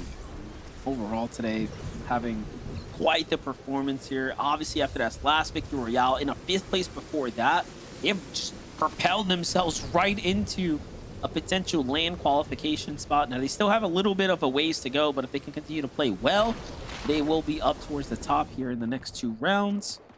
Visuals and Braids slipping down the totem pole. They were holding that 3rd strong for so long. These last few rounds have just been a bit tough for them. Yeah, they have a bit of a cushion, almost 100-point cushion going into the last 2 games, but almost leaves you scratching your head. They vastly changed up their strategy from day 1 going into day 2, where they would typically set up here for a long time, just getting little tags that adds up to a good amount of surge. By the time they rotated towards those moving zones, it made it a little more free to do what they want. But more and more teams rotating over, even to close the day out yesterday, lurking on them, getting those eliminations, forcing in the back of Visuals and Braid's minds different things to go out. But they're going to go ahead and get that drop early on, just at the edge of zone. And this could be a blessing here with the zone moving towards the north. They're already set up on one of these mountains, and every team south of that line has to rotate either through Visuals and Braids or to the left or the right. And this is definitely the better spot to be in. And, you know, this is arguably the best spot to have a monster surge base, but they seem to have gone to keeping more of a low profile as they're trying to mix things up. And if I had to guess, teams just changed their rotation strategy, right, coming into day 2. And maybe that's why Vision Breed is having a bit of a harder time, whereas yesterday, while everyone was caught off guard, strat worked a little better. But for Peterbot and Boyo, they're fighting for points here. It's the Squiggly Shores, obviously their domain. Doing a good job so far. Peterbot just using a couple of resources that are around. Taking that spicy fish, getting a little bit of a movement boost that can help him try to break into some of these boxes as they pressure out Must from 2 different angles. One shot can connect from Pollo. Peterbot still holding it down, leading some of those Thunderburst shots through, getting him down to just HP. And with the zone here, yeah, it might only be a 1 tick, but it's going to increase the worry for Must. Liquid tries to go up and make a play onto Peterbot, but he gets cut short as well. He has no choice but to try and disengage. He basically gave up any hope of him and his duo either taking down Peterbot or surviving, so he moves towards the north, saying, hey, if you're going to eliminate him, I probably already have the goal. Let's just start working on plan B. Yeah, look at that. And little did they know that he actually fully dipped on his teammates. So he could have stuck around and finished it, but not worth the risk. Really showing you, too, that, like, Peterbot and Pollo are really trying to play for an end game right now. They know that, hey, the points will come. We just got to keep winning. Muzz and Sphinx, you know, Muzz, at least, you know, in the last major 3 in trios qualifying in the last game of the day to make it to globals. A much better position, 7th place, 430 points on the leaderboard. Just needs to be able to close it out strong in the last 2 games. Listen and Aloe in the mix as well, just trying to float above one of these teams. They're going to be in 23rd place, 214 points. I want to say roughly like 56 points away from getting inside of that bubble. That's definitely going to help him tenfold. Raven does go down. Aloe already trying to shockwave over. CDZ realizing the shockwaves are coming in. He's going to try to disengage himself. Can't be the hero in a situation that started so fast. Unfortunate turn of events here for CDZ and Raven. They find themselves at the bottom of the standings here, but hey, all of this is experience gathered and effort learned. Saw Aegis there find G Monster in the feed. So Aegis continuing to do what he needs to earn himself some points to continue to fight his way back into first. It's neck and neck up at the top. No teams can make a mistake now. If you're Acorn and Bolts, you're going to need to have those big game wins as well. Otherwise, the dream is out. Yeah, which is surprising to start this day. We're talking about the phenomenal play from Bold, solo impact, him and Acorn's ability to remain consistent in each and every one of these games. It's just something went wrong today. You know, compared to yesterday, they had a 32nd place and 19th. They did make up for it in a moment with a 3rd place with 5 eliminations, but now they're 98 points away from first place. 2 games left. Almost have a little bit of control over their destiny. They really got to hope for Curve, Benno, Aegis, Ritual, Cold, and Rapid. A whole slew of players to have a much worse performance than they've had so far, even on average. As Aegis and Ritual rotating back on over towards Sandy Strip. Another team, uncontested drop. They really have conditioned a good portion of this lobby to stay away from this mending machine. You know, and I'm just thinking, Javi and Diminish actually jumped up a placement point last game as well. Their average placement so far in the tournament is 8.6. The best of all the teams right now inside of the top 5. That is a pretty impressive stat, just kind of taking a surface glance at it right now. Everyone else, though, clearly, though, has way more elims. That's why they have the higher points overall. But still, Javi and Diminish playing exceptional right now. It's a great time to just start checking in with them. What's going well with them? Why can they keep making it work here? It seems like the Frigid Fortress is treating them very well. Yeah, and honestly, an unlikely duo coming into this one. You know, at one point, it was Reet and Javi, Diminish with a whole other player, and Reet goes ahead and says, hey, Cooper, you want a duo? We're not playing as well as we would hope. So he goes a separate way. Javi and Diminish, they form just in time to have a phenomenal performance in play-ins. They followed up with a good performance in heats and already continuing that trend here with a top 5 position on the leaderboard, 75 points away. What could be both of those players' first FNCS championship. But again, when you look at the leaderboard on the right, it's just so close, not only for the actual first place on the leaderboard, but the top 13 overall, where you see 13 and 14th place have already been eliminated out of this lobby. And honestly, you don't want to look back at this moment, Monster, saying, hey, I had the chance and I wasted it. Yeah, most definitely. And I'm actually looking at the standings just for like Javi and Diminish's, you know, placement performances. They actually have 2 second places in there, and last game obviously pulled that 3rd. So they have come close to a win multiple times now. We will be keeping an eye on them. But with Cold and Rapid here from the Dark Dominion now to this new draw spot so far, it seems to be playing off relatively well. They have 400 damage above, plenty of material, and they actually pull zone. Okay, this is really good for Cold and Rapid right here. They actually needed a little bit of luck, and it seems like it's playing off. Yeah, I'm thinking in my head, the only thing they're missing is a little bit of high ground, but it's Cold and Rapid. When do they ever play on the high ground? Exactly, they get what they want. Just like Peterbot and Pollo, relentless pressure throughout the entirety of this game. They're almost 1,000 above the threshold, but you wouldn't think that to be true. They only have one elimination so far, so they are going for it. They're going for these high elim games. It's just they're not finding any success on the actual eliminations up until then, where they take down both Jack and Npen before they got to rotate to the next zone. So that's going to replenish a lot of their builds. They can pick and choose what resource they want to take with them before they finally make their way on out. This is crazy because they're really playing to their strengths right now. Goes the Flowberry miss, so they're just going to be shock waving their way all the way into the zone. Shoot, they might even end up on some high ground here shortly. They have the mats to play for it, but Peterbot gets caught in a spider's trap right there. Gotta be careful. On the other side, as we were watching that though, we missed what was happening over here. Flex, buddy, you're looking the wrong way. Veno knocks him upside the head, and then they get the follow-up in the finish.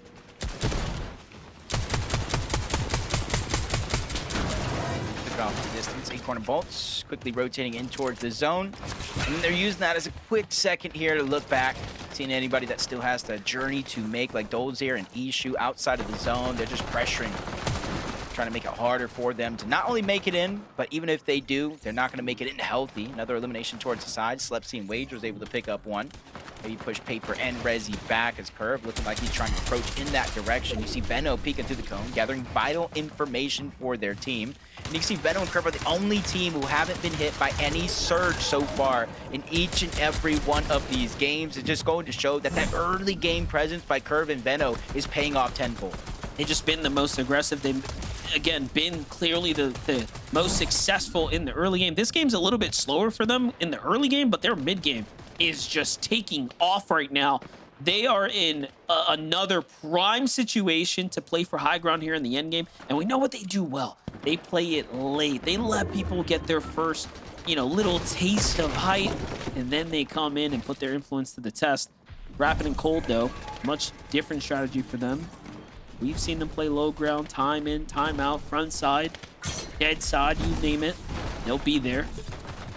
Comes to rotates though, this is still a difficult terrain to play with, right? They have to go up and over this mountain, which you have Peterbot and Pollo now completely positioned up, and then you have Clicks and Higgs already basing on the opposite side.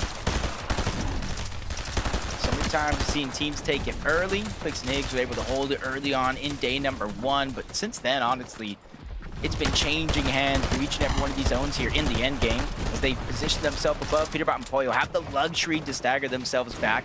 Look down, rainfire from above. Not necessarily getting eliminations here, but they are just hurting every single player they connect shots with as they rotate on over. Curve and Veno positioned down below. Hop gonna diminish towards the side. Clicks and Higgs. We've seen in previous games them try to go ahead and claim high ground as their own. They don't necessarily have that luxury. Up until now, they pull zone in their favor, and they immediately build up saying, hey, if you want high ground, come take it from us. That's crazy. And that's so different than anything else we've seen from Clicks and Higgs. They've been building single straight standing towers, but now Higgs is putting up this huge flex right now with a monstrous base. Veno and Curve here have no issues fighting their way to the new zone, though. That was almost a fresh elim. Oh, actually, it is an elim as things catch up there. Veno finds another one. And he was already in the lead, Jacob, with the most amount of elims, and he's continued to do so. But look at this, not looking good. Pollo's down. Peterbot comes through to clutch up. He finds one. Can he get the follow-up here?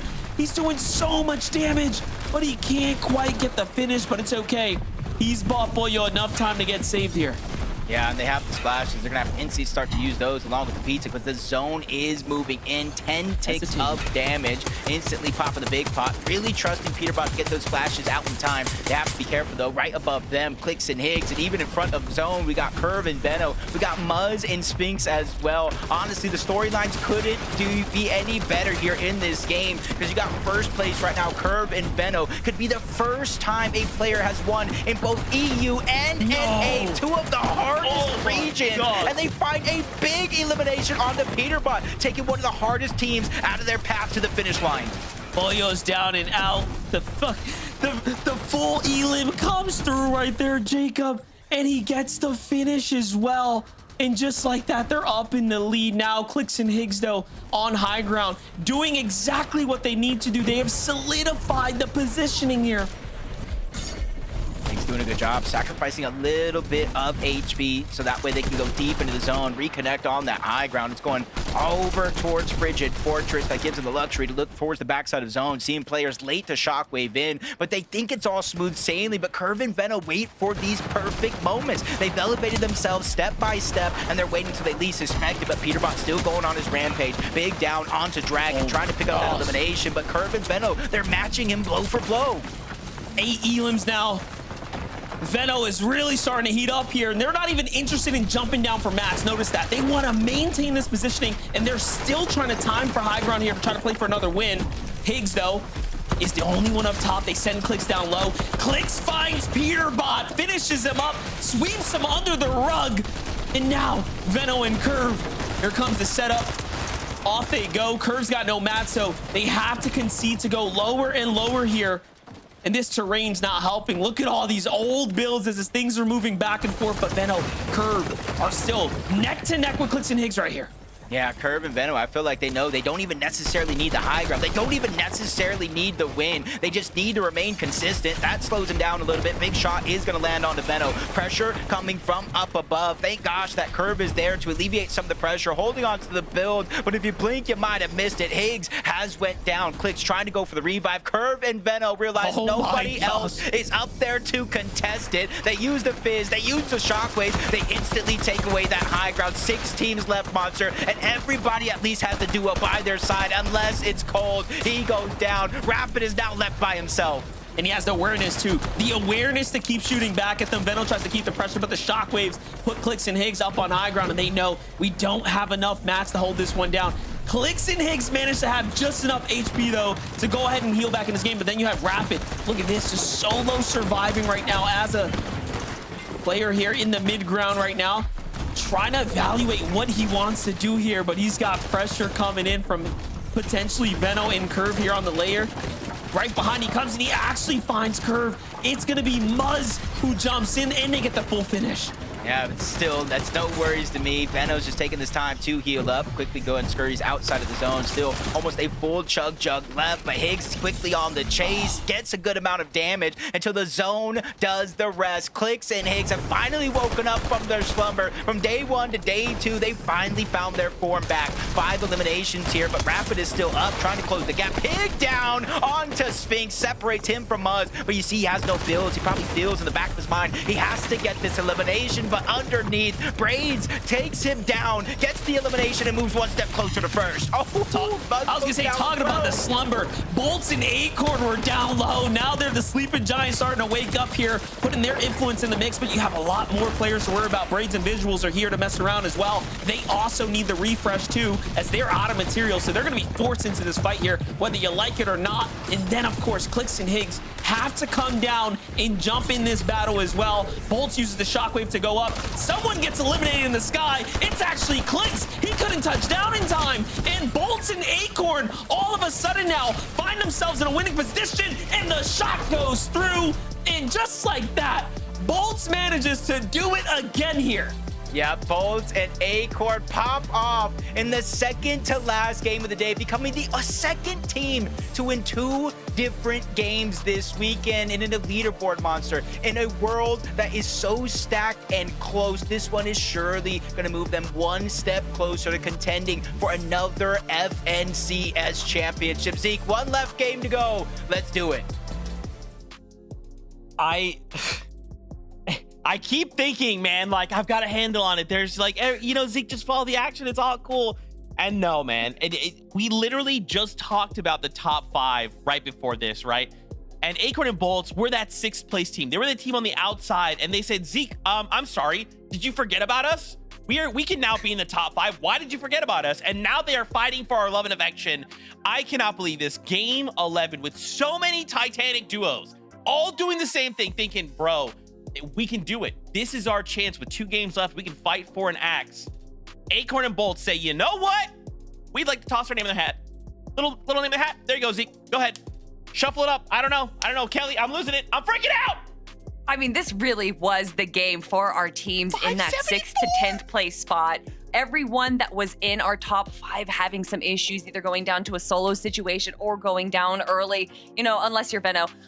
But this Acorn and Bolts that were just right outside of that edge, making sure that they're just playing the low ground. They're playing what they do best. They don't need to be disruptor. They don't need to be getting all these eliminations. They just need to make it to the end game right there. And Bolts once again going to a solo, improving that he is going to make sure that him and Acorn stay at the top of our leaderboard.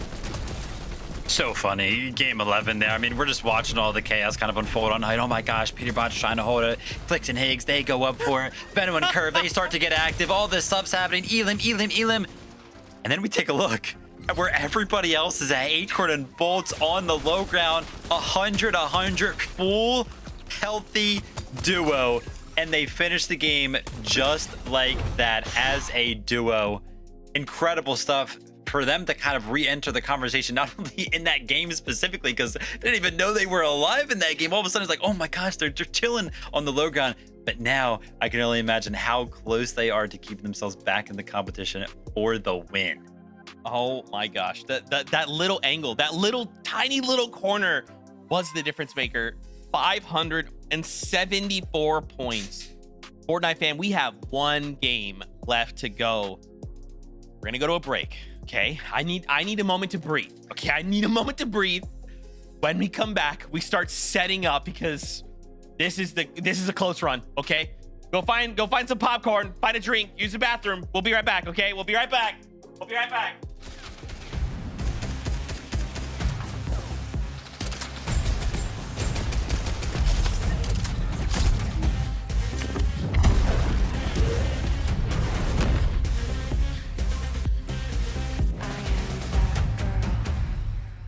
No love songs, just a war cry vibe. This is my world, watch me arrive. Watch me arrive. Watch me arrive. Watch me arrive. 2 teammates have his back. There's Smash. Gets the drop on the Marion. Stays alive. They're targeting up Vanya. 3v1.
I got healed. That went off. I'm popping a med bit.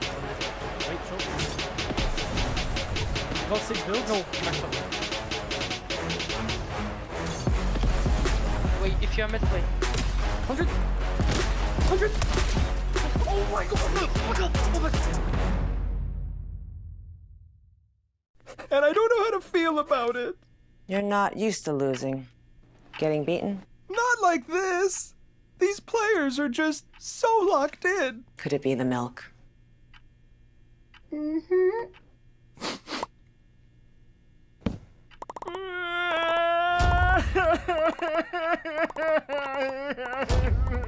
okay.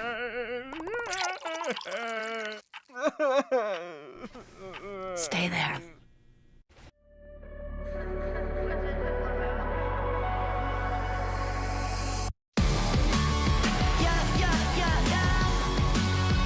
I'm bouncing back now.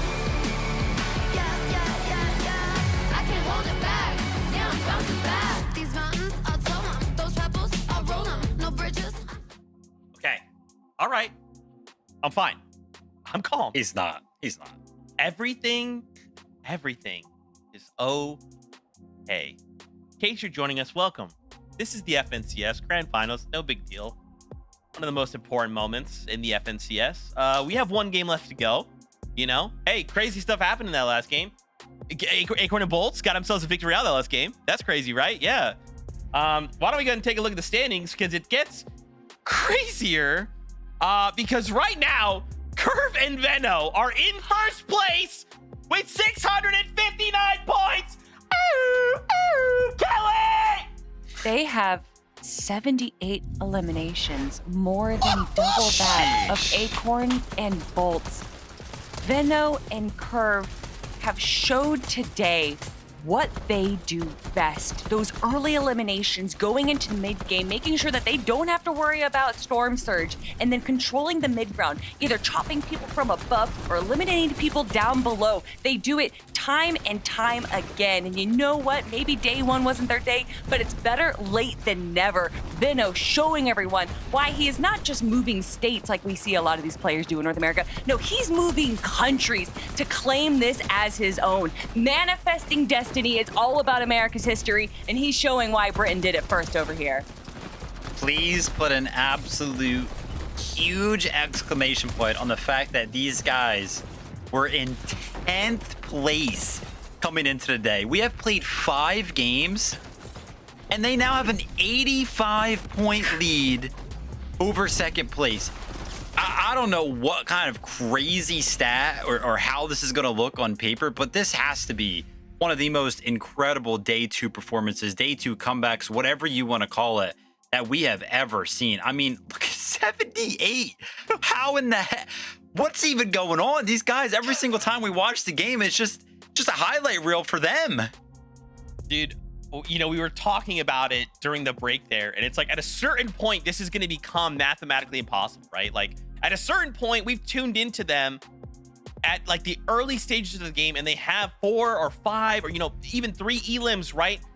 They just have to do what they've been doing all day long, and they will walk away as the winners. Now, we only have a minute and a half. I really quickly just want to flip on over the top 13, right? Yes, we are absolutely playing for a first place and an Axe of Champions, right? But we also can't forget top 13 are right now playing for their spot at the summit. 298. Do not forget that number going into this game. 298 is the current cutoff. Seek and Taki are holding that. But guys, we have one game left to go. Let's even just look at Scare and Osid, right? We saw Scare and Osid pop off earlier on, like not even just a few weeks ago. They could try and play for that spot. Look at Jargu as well, right? Even Zypho, we saw them get a Victory Royale. I mean, Kelly, there's so many players. This goes down to 20, Kelly. Yeah. It's possible. It's literally like 42 points that separate 13th from 20th place, and I'm guessing it's even closer down below. So we could probably get to page 3, see teams in our 30th place spot. And if they have that pop-off game, and we know that there is a possibility of some teams just kind of sliding by, making it into the top 5 and just grabbing a handful of eliminations, that right there is 90 points and could be the difference maker of going to Dusseldorf or not. Vivid, this is what NAC is all about. We have so many big names in the top. All the teams that we have been talking about are finally showing up right now, and this is the final game. It's crazy. I mean, there's so much stuff going on that leaderboard, so much we could break down, but there's only one way to find out who's going to walk away. Not only champions, who's gonna get second, who's gonna get third, who's gonna qualify to the LAN event, and that's just to play the games. Vivid, the last game of the day right now. Fortnite fam, lock in every single thing that these players do.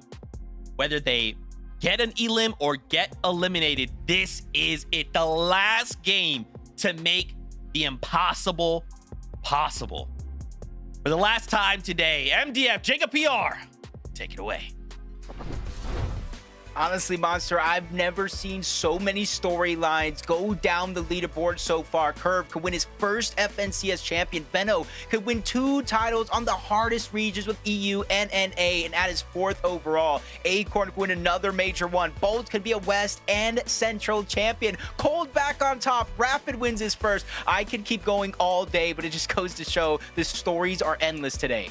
This is what makes NA one of the best regions to watch. It's what is really the pinnacle of what Fortnite's all about. And we, of course, have the privilege of calling all the action here. You've been watching it go down. Let's see if luck is on their side.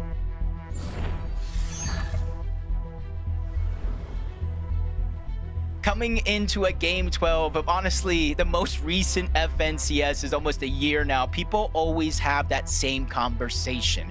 Who will land on first place? And right now, it looks like we have an interesting situation breaking down. Peterbot and Poyo look to contest Curve and Veno, but Curve and Veno already seen that one coming. They leave, they go to Squibbly Shores, and they get another early game elimination. Zeke said it, Monster. Eventually, this will become mathematically impossible for anybody outside of Curve and Veno to win. I called it. I already knew this was going to happen. I knew that Veno was someone that Peterbot and Pollo like respect at such a competitive level. They would be willing to contest them. They would be willing to try to throw their tournament off. But Veno is one of the smartest players we've ever had, and he will see it from a mile away. So even now, them just mixing up, it's just a safety strat. It's to say, hey, who wants to battle us? Come bring it. We're not afraid to mix it up, and we're not afraid to stay dynamic here in the last game. Like Peterbot and Poyo going into this game, though, with that elimination, of course, with Veno and Curve, they are 98 points away from an FNCS champion, and that's only playing catch up to Curve and Veno. They still got so many big names in their path that they're looking to take it. They probably noticed that Curve and Veno weren't at the Battlewood. They immediately turn around. They got a hint of what's going on. Maybe they think this is them, but it's Raven and CDZ, a whole nother team. This gives a huge moment here for Curve and Veno to look on over, possibly engage, possibly disengage. The choice is definitely theirs, especially since it's taken a little bit longer than we'd hoped. Peterbot lands a shot, but Poyo goes down. Raven is escaping back inside of the building. That puts Peterbot in a 1v2. Oh no, and the finish comes through as well. And that is not the way you want this to start going down right here. If you're Peterbot or Pollo, you need so many more points. You cannot afford to be get set this far behind. Peterbot, though, in a world of trouble here. Plenty of enemy builds. He's going to have to back off. Shot through the wall as well. This is, of course, Raven and CDZ's one chance to go in and pounce on him. But Peterbot's back in the mix here, fully healthy. Misses an important shot here, and things are looking pretty south now for him. Yeah, the biggest thing here was Peterbot was able to get the materials from Poyo, but Raven lands another monster shot, getting the shield gone out from Peterbot. He has the minis still there, but he's running out of build. CDZ and Raven really don't have no materials down below, so they can't not fight upwards, so he has to drop down low. Peterbot again trying to take the fight to them as CDZ gets dropped to this. Less than 50 HP, but a third party's coming in, Monster. A third party from the east, from Dark Dominion, looks to interrupt this play. I wouldn't be surprised if it's you-know-who, but give it a second here. Raven CD's even a little too passive now. They had an opportunity to finish up this Elim. They back off instead. Rapid and Cold show up, and they are cleaning up house faster than ever. They find two quick Elims, even shooting the down body just to show and flex that they're here as well. And look at this. They are hunting for poor Peterbot, who's now hiding inside of the factory. Just unprecedented type of end game right now. You never see this level of clash go down here. Definitely not for the likes of Peterbot. He's normally the one hunting. Now he's being hunted. Yeah, they probably saw in the feed that Poyo did go down, so they immediately left their drop spot to beeline it on over. This is a team that's on their tail. Cold is in third place. You see it there. Peterbot and Poyo in fourth place. And really was asking the question, is anybody going to be brave enough? With the point gap so close, you would really risk your spot on the leaderboard if you were looking to go on the chase. But Veno, Curve, they not only left their drop spot at Battlewood, they left their second drop spot at Squizzly, and they're already going on the hunt for these Elims. They don't want to win after Game 12, Monster. They want to win during this game so they could take a much-needed victory lap. Well, this is crazy. You know, if you just allow them to continue to get Elims like this, which they have done extremely successfully, way more successfully than any other team here on the weekend, they will be too far ahead. We would be asking so much of Cold and Rapid. We're talking upwards of 10, 15 Elims and a Victory Royale. Give this a second now. So from one team wipe onto another now, Dozier and Escher trying to fight the fired up Veno and Curve here. Meanwhile, Curve has been live this entire time, by the way. Do not sleep on him. This is, again, nothing like we've ever seen before. Yeah, especially for Mom and Pop Peterbot's down. Curve. Imagine him. Oh, he is eliminated by Cold and Rapid. Peterbot goes down in 4th place, tied with Agers and Ritual. Could only get worse from there, but Veno takes a big shot, but he is not backing down. Ishu gets eliminated. The Siphon comes in. Much needed builds get replenished by Veno. Curve not slowing down, trying to alleviate the pressure. Lands a huge shot on the Zosier and the elimination one as well. 5 elims, Monster. 5 eliminations here. This is domination at its finest in Major 1 on NA Central. Looking so good for them right now. Rapid and Cold right now on the hunt too, just trying to figure out what is going on here. They're already at 3 elims as well. So Rapid and Cold are playing so aggressive too. You got to give them credit right here. We know what the task at hand is. We know what needs to be done. And it really does feel like the impossible. It's asking them to pop off right now and go into the upper double-digit elimination territory and potentially win the game. Because for them, it's about the championship victory. Jumping over to Carillion and Jargudo, playing a little bit of the storm fight right here, keeping us busy right now. Essentially, 2 sides of the coin. We're watching the battle for first. Oh, Veno's down. Veno is down, but Curve saves the day. What are we witnessing? This is a montage performance. I don't want to call it too soon, Monster, but this is beginning to look like a victory lap for Curve and Veno. The writing's on the wall. You just have to read it, brother. All right? It's whenever you're ready, just let us know. They're at 6 eliminations now. Acorn and Bolts. A little cheeky here, though. Trying to see if anyone's willing to kind of sneak on by to find a couple elims right now. And let's just paint the bigger picture. Obviously, Curd and Veno off to the races right now. A 100-point gap separating them from the rest of the competition. And then you have so many other teams trying to fight for a land spot to the Global Summit. It's right around the corner. Who is going to be in Germany? Only the top 13 will make it.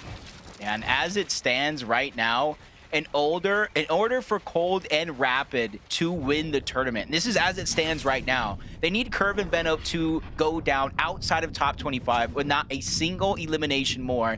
And then they need to win the game with 10 or so eliminations in the double digits. So it's going to show how much of a runaway this is turning into. And that's where you see a lot of lurks going down, because it's not only the battle for first. If you look at Tyler and Chance here, 391 points on the overall leaderboard. They're in 10th place. If they go down early, they can kiss their summit spot goodbye. It'd definitely be really close for them.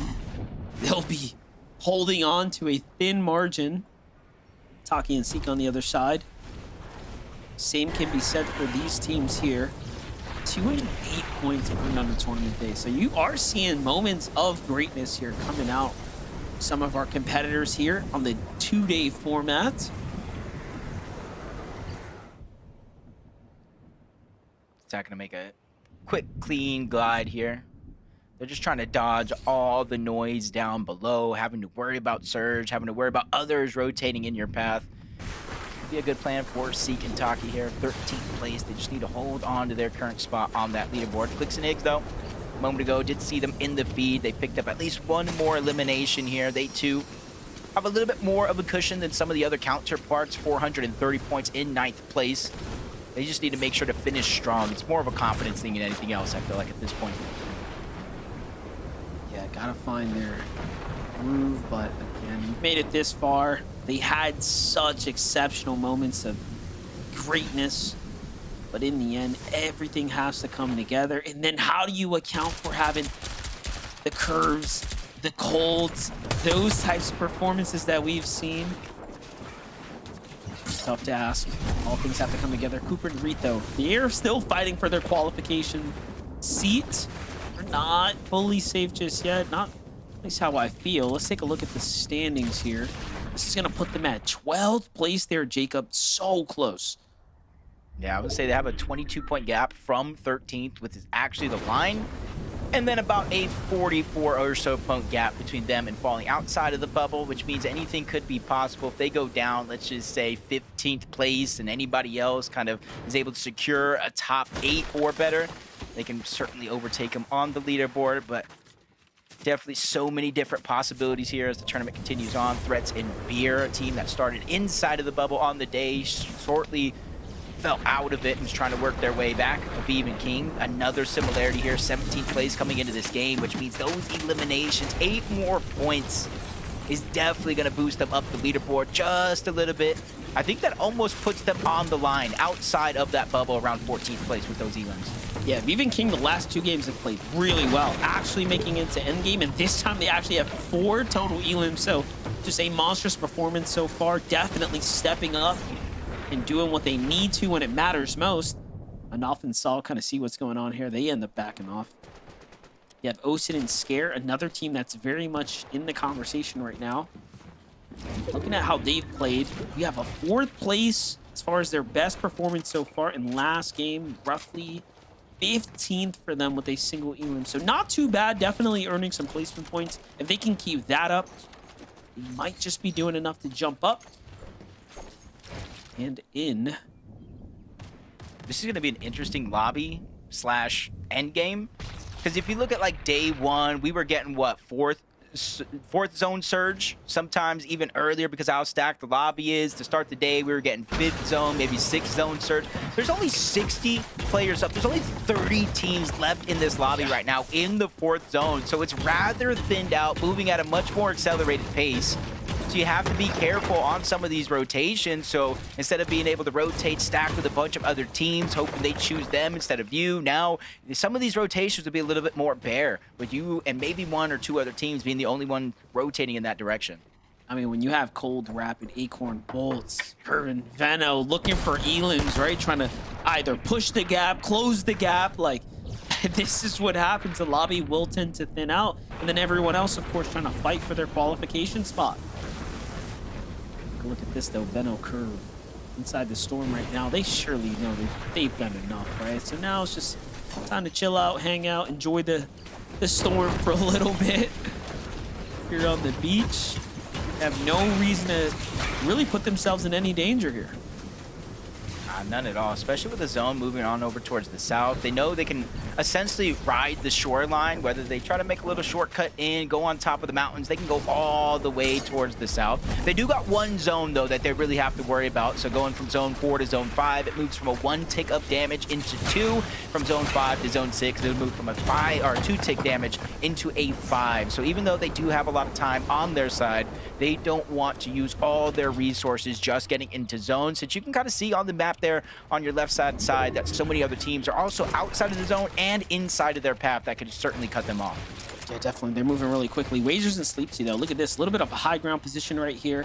Still, though, no surge warnings in sight. This game is moving so fast right now as the lobby's starting to thin out. And this is a pretty congested north side of the Battlewood Boulevard, so kind of a new site for us, if you will. Looking at the names that are in play here. Jack, N-Pen, Acorn, Bolts. On the other side, Osid and Scare. Scare, though, gets fully finished right here. One of our bubble teams is out to the hands of Sikentaki. This is super important. Actually, it was Wagers from up top. It wasn't Sikentaki, but they're right next to that collateral damage. Almost all the same, though. Sikentaki, that 13th place, Scare and Osid, or I should say, just one Osid by himself. Is going to be in 14th place. He has a bit of a gap to overcome.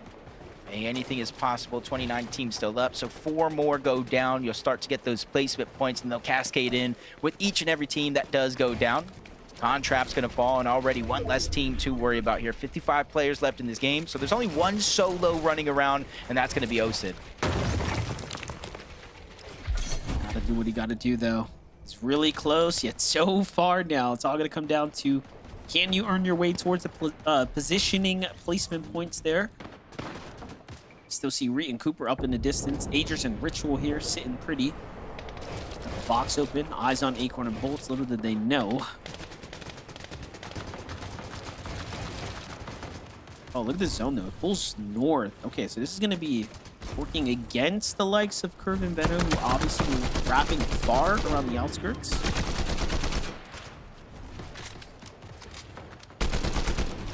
Just trying to get not necessarily damage for Surge as it does turn on. 14 players do need to go down, but you can see where they stand. 400 above the damage threshold. Since they're right next to the zone monster, they don't have to do much movement at all. Just kind of focus on getting that damage while not receiving much. Acorn and Bolts try to land some shots onto Npen and Jack in the distance, inadvertently kind of alleviating some of the pressure. Npen and Jack could have looked to get aggressive. Acorn and Bolts 132 above the damage threshold. They sit in third place on the leaderboard, a mere 6 points out of second.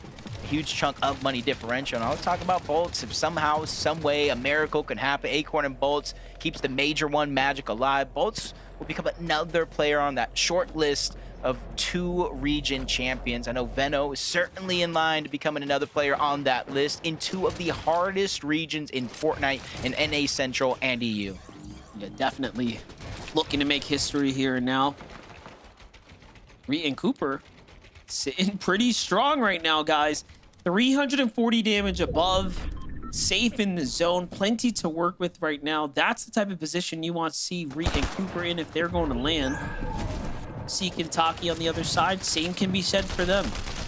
Still have a couple shockwaves to work with. Not too many to make it towards endgame, but hey, enough to at least stay in the race here for quite some time. It's all going to come down to a refresh for Seek and Taki, though.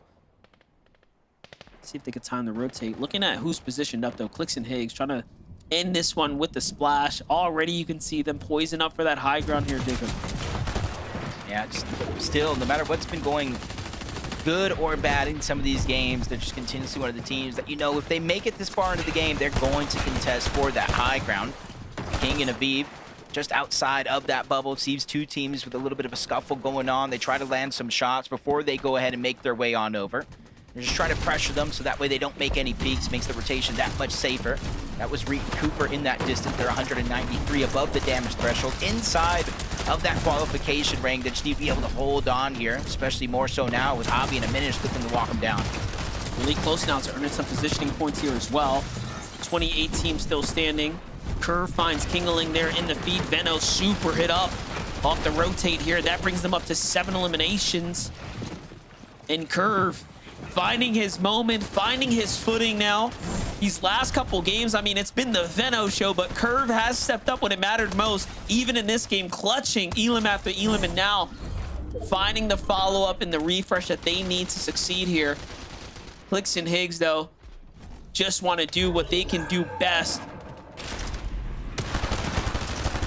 Uh-oh. Not the best spot to be in for a team in second place, below the damage threshold. Boats persistence there is able to lead some shots through underneath that cover, get them above the damage threshold. A mere 5, but at least it's something. They're not taking active surge, but 25 damage every 7 seconds. Blake and Preston trying to put down some pressure, but only for a short moment where Bolts is going to be able to hold off. Get through the comb, though. Getting this information is going to be vital, but Muzz gets the down onto Clicks. I see it in the feed. Sphinx even gets the cleanup here. High ground changing hands, but it's not Muzz and Sphinx. Right now, it looks like Aviv. It looks like Curve and Veno are all fighting for it. Yeah, if you look at it, Curve, Veno come in out of nowhere, just trying to time that high ground, and up they go. Meanwhile, Threats and Veer still fighting to stay in the tournament life as well. Higgs on the left side clutches up a nice little Elam for himself. That's going to drop G-Monster and send him back to the lobby. He might not have enough to make it to land. Meanwhile, high ground is solidified by Muzz and Sphinx, but Higgs gets swiped out the sky, hanging up for a little too long. Acorn and Bolts fighting for second at this point. If you can't take down Curve and Veno now, it'll just be too late. Yep. Literally, this is the moment right here. As soon as they get into the top 15, I almost think it's a wrap. Mathematically impossible. Threads drops down low outside of the bubble. I'm not sure he secured enough points before finally going down there. Muzz and Sphinx up above. Reed and Cooper sacrificing the HP, staying outside of the zones. That way they can fizz, they can shockwave, and hopefully get to the front side. But they're just taking so much damage. They don't have the heals to get up to full HP and shield anymore. Muzz and Sphinx still putting pressure from up top. Cooper, Reed trying to stay alive. Seek and Taki fighting their way towards a qualification, and teams are dropping faster than you can even realize. We're already up into the top 17 now. Curve and Veno are not stopping, though. Another team falls to their hands. It's a Minish and Javi. A top 5 performance was valiant for them on the standings coming into this. But it's Curve and Veno who are fighting for the championship win now. And look at this, Jacob. I mean, they are breaking away with a huge lead. Yep, and even when it looks like it's bleak, Veno gets dropped down to a sliver of HP. They're surviving. Bolt's trying to do the same thing. 5 HP, loses Acorn though, so we need another big solo clutch performance. Almost runs into Curve and Veno all along the way, but he's able to slip past them as Curve and Veno find another elimination before Veno finally goes down. Curve is out of builds here, trying to use the shock to splash to keep himself as full of HP as possible, even finding a Fizz to utilize here on the side. Curve, I think, has done enough inside of the top 10. He finds another elimination onto Cooper. Curve might have gone down, but they are your FNCS Major 1 champions. They've done it. They've done enough to be up at the top, to sit on the throne now. Veno is the conqueror of 2 regions here in Curve. His first time ever gets to taste that victory here. But for now, Muzz and Sphinx are trying to find their victory lap. This is all a battle for money. This is all battles for seats at the LAN event where the story will continue. Jargu needs this. Jargu needs this game here. They were 15th place to start it all, and now he's the only solo left in this game. The 2 teams that are left alive, Monster, both of them already have their spot secured, so this is everything for Jargu by himself. Tries the shockwave in. He gets tagged up left and right, down in 3rd place. Did he do enough to qualify for Dusseldorf? Well, it's going to be really close for now, though. The action's on. Muzz here who finds elimination. Ritual gets tagged up big time. Sphinx looking for his moment, and he does it in the end. And that's going to be a nice, wonderful way to end the FNCS there. That was more than just a wonderful way. Curve and Veno's complete and utter domination of a region. Congratulations for Curve, his first FNCS champion. We always remember our first, and Veno, probably the most important FNCS title, dominating a whole nother region. Muzz and Sphinx win that game, but Zeke, Kelly, and Vivid, we have a new champion. Let's go, Muzz! Let's go, Muzz! That's right, baby. Let's go. Sorry, I had to get that out of the way. Sorry. Anyway, first off, really quickly, MDF, Jacob, thank you guys so much for the cast. Fantastic day. As they called out, it is true. Veno and Curve are your champions in NAC. A 4th title for Veno and a 1st for Curve. I mean, Kelly, Vivid, you know, we call Vivid called this out right last game. They came in today 10th place, and I think for most people, you probably look at the standings at that point. You're like, okay, yeah, like maybe they're probably not gonna get a 4th. They might could end like top 5 or something. But Kelly, Veno turned it on, and there was just game after game where he's solo clutching, getting, you know, at one point a 2nd place with 11 elims, a 2nd place with like 7 elims. He's just firing on all cylinders, and no one can stop him. No one. And on the back of this carry right now we're looking at Veno and Curve being FNCS champions. I mean, you're saying no one can stop them, but we saw at the start of this game that a few players did try to stop the run of Curve and Veno. They tried, but they failed because Curve and Veno were prepared. They were aware. Because Veno, he's not just an incredible fragger. He's also incredibly smart and aware when it comes to Fortnite. When it comes to the mindset of other pro players, he has them downloaded. And so he knows what these players are going to do, and he knows exactly how to respond to it. Curve and Veno showing everyone that they deserve this spot. They deserve 1st place. And honestly, just watching them climb up the leaderboard, not necessarily through placements, Vivid, but to get elim after elim, to get so many. I honestly don't even know where they are at the end of the day. I'm excited to see our leaderboard. Socials are going crazy, talking about, oh my gosh, Veno has entered his 2nd prime, his 3rd prime, his 4th prime. I mean, whatever you want to call it, the guy is absolutely popping off, and I couldn't agree more. I once regarded Veno as literally the best player in the world, and so did a lot of people, right? This was back in like chapter 3, chapter 4, around that era, where I remember VOD reviewing this guy and being like, oh my gosh, everything he does is just so perfect. And listen, I don't know what he did between day 1 and day 2. I don't know how good of sleep that he got overnight. But I got to tell you, he looked like that Veno once again, unstoppable. And, we're giving a lot of credit towards Veno. Curve was right there with him up there, statistically speaking, always by his side. I mean, this was a duo competition, and they together just stomped everybody else. I mean, it's We were crazy talking to think. to Lev. Go ahead, Kelly. Go Oh, ahead. I'm sorry. I was just going to say that it's crazy to think that a few weeks ago, this would have been a very different story because it was going to be Veno and Cold for a while. And it wasn't until Cold ended up playing with Rapid that Veno ended up picking Curve. So the fact that that is how this came to fruition and then they end up winning the major is just so amazing to me, too. Yeah, I mean, if you're Cold, you're thinking, did I make a mistake? Did I make a mistake? But you know what? It is what it is. We were talking with Lev, and Lev was saying, man, I'm so happy for Veno. For a moment, he forgot who he was, but today he remembers. Congratulations, Veno and Curve, FNCS champions. We can take a look at those standings because, man, they just put on an absolute clinic. Let's look at this. 727 points ahead of Agers and Ritual. Man, again, congratulations. I do want to highlight this top 5, though, as well. Shout outs to Agers and Ritual, Acorn and Bolts, Cold and Rapid, and Muzz and Sphinx, who show up in that last game to sneak their way into that top 5. That's why I'm freaking out. That's why I'm freaking out, Kelly. And it's so funny, too, because they've kind of just been like hiding in the shadows a little bit. They haven't necessarily been playing poorly, but it was these last few games where I start to see their names just a little bit more. They're staying alive. They're getting eliminations, and they're just playing what they want to play best. They didn't really worry about pop-off games. They didn't worry about making a showing for height. No, Muzz and Sphinx played what they did best. Whew. Vivid. This is just the top 10, though. We still have a few more teams to look at. Absolutely. And that'll be the big question, right? Who actually went ahead and clinched up that qualification? I mean, Jacob was screaming. He was yelling. Jargo needed that game. He needed that game for sure. Jargo and Carillion, the solo clutch to sneak into top 13 by just 2 points to knock Seek and Takiel to go ahead and qualify for Dusseldorf. We could also see up there Cole and Madden clutch up. They were hanging around 10th place throughout the entirety of Grand Finals. It kind of felt like bumped down to 12th, but still qualifying there. And then we got Reet and Cooper, who I think needed that game as well to go ahead and clinch up 372 points. So they did well. And there we have it, Zeke. That rounds up all of the NA teams that are going to be going to Dusseldorf from these grand finals.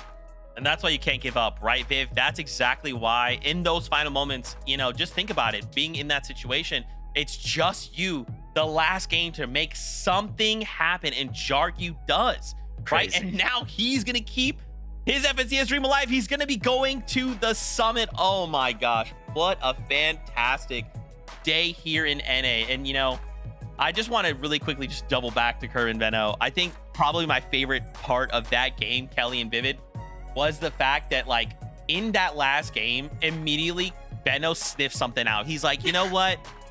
This lobby is going to try and hunt me down. They're going to try and stop me from winning right here, right now. And they make a last second pivot. I mean, it feels very appropriate that Veno would be able to sniff out Peter Bot. I feel like they kind of have the same mindset when it comes into competitive FNCS. But more importantly, I want to talk about the numbers, Vivid, because we already looked at it. But to round things off, almost 50 eliminations just for Veno. I mean, what was it? After game 10, we took a look at this, and Veno was on 37, Curve was on 31. So it's just still picked up so many eliminations, ended the day on 49. Had to go ahead and show this because just the individual performance. Obviously, Veno, standout player. Yeah. But usually when we see a duo that has so many eliminations, for whatever reason, it's kind of like one-sided. You know what I mean? One person will do is just finding all the eliminations that day, and the other one kind of, is a couple 10, 20 behind, whatever. But Curve is literally right there next to him. I mean, on the individual leaderboard, first and second place. What an incredible way to win an FNCS. Well, I will say we have been hearing this discourse, especially when we shifted from trios to duos, that the setup, the makeup of a duo is a little different now. We don't really need an IGL and a fragger. We kind of need 2 fraggers and 2 players that understand the game at an IGL level. And maybe that is Veno and Curve.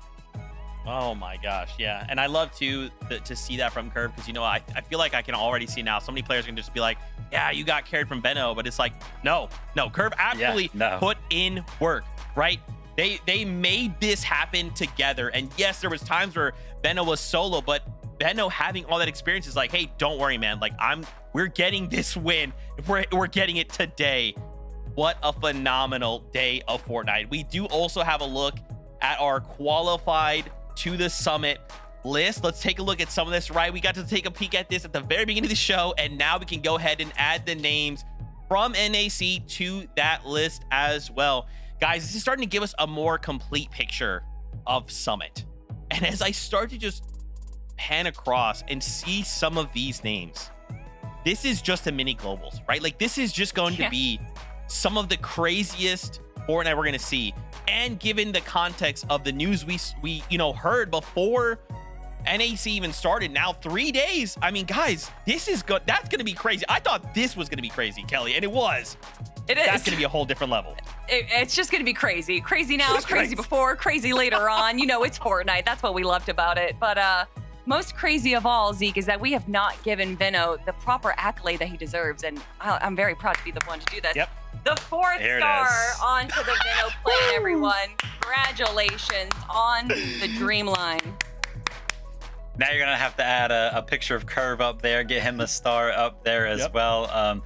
Conversation of Summer, man, it's gonna be crazy. You talked about, kind of filling out that picture. Dude, we are a month away. Like this has been a crazy week. We've had FNCS flying heats just last week, and then all of a sudden Dusseldorf is right around the corner. I'm sure those drop maps are going to start filling up, and we're going to be getting a picture of what the storylines are going to look like for there, but it's going to have me excited.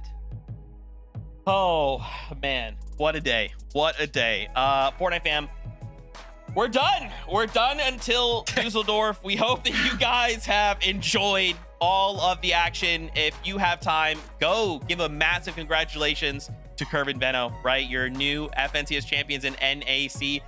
Give a shout out to all of the teams in the top 13. And most importantly, do not forget, Tuesday starts the second chance lobby. Okay, so if you're thinking, man, I want that opportunity, I want to fight for my second chance, go check out socials, FN Comp on Twitter. They've got all the information you need. And then the next time we'll be seeing you guys is in Dusseldorf. I can't believe it. Kelly, Vivid, before we say goodbye, I just want to give you guys the floor to kind of give your closing thoughts. As always, a big thank you to our players for making this one of the most entertaining majors ever. I feel like I say that every major, that they make it so much more entertaining, but you guys just write the story itself. As much as Zeke wants to say that he's writing the script, it's really up to you guys. So thank you guys for making it so entertaining every time. Absolutely. Couldn't agree more. Congratulations to Benno and Curve. Congratulations to everybody that qualified for the summit. I'm excited to jump back into the action when we see you guys next time. Thank you, everybody at home that tuned in and watched.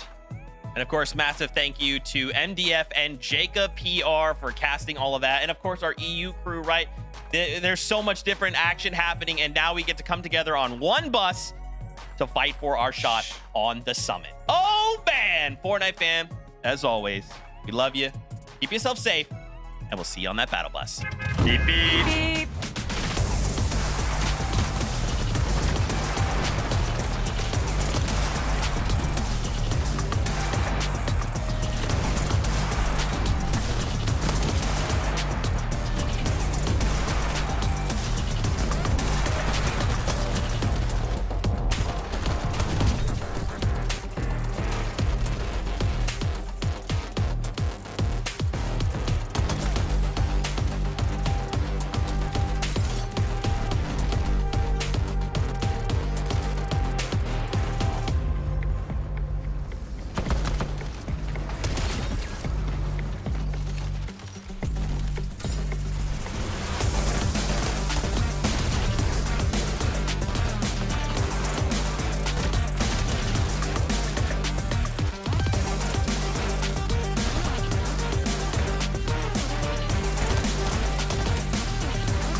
lower your head.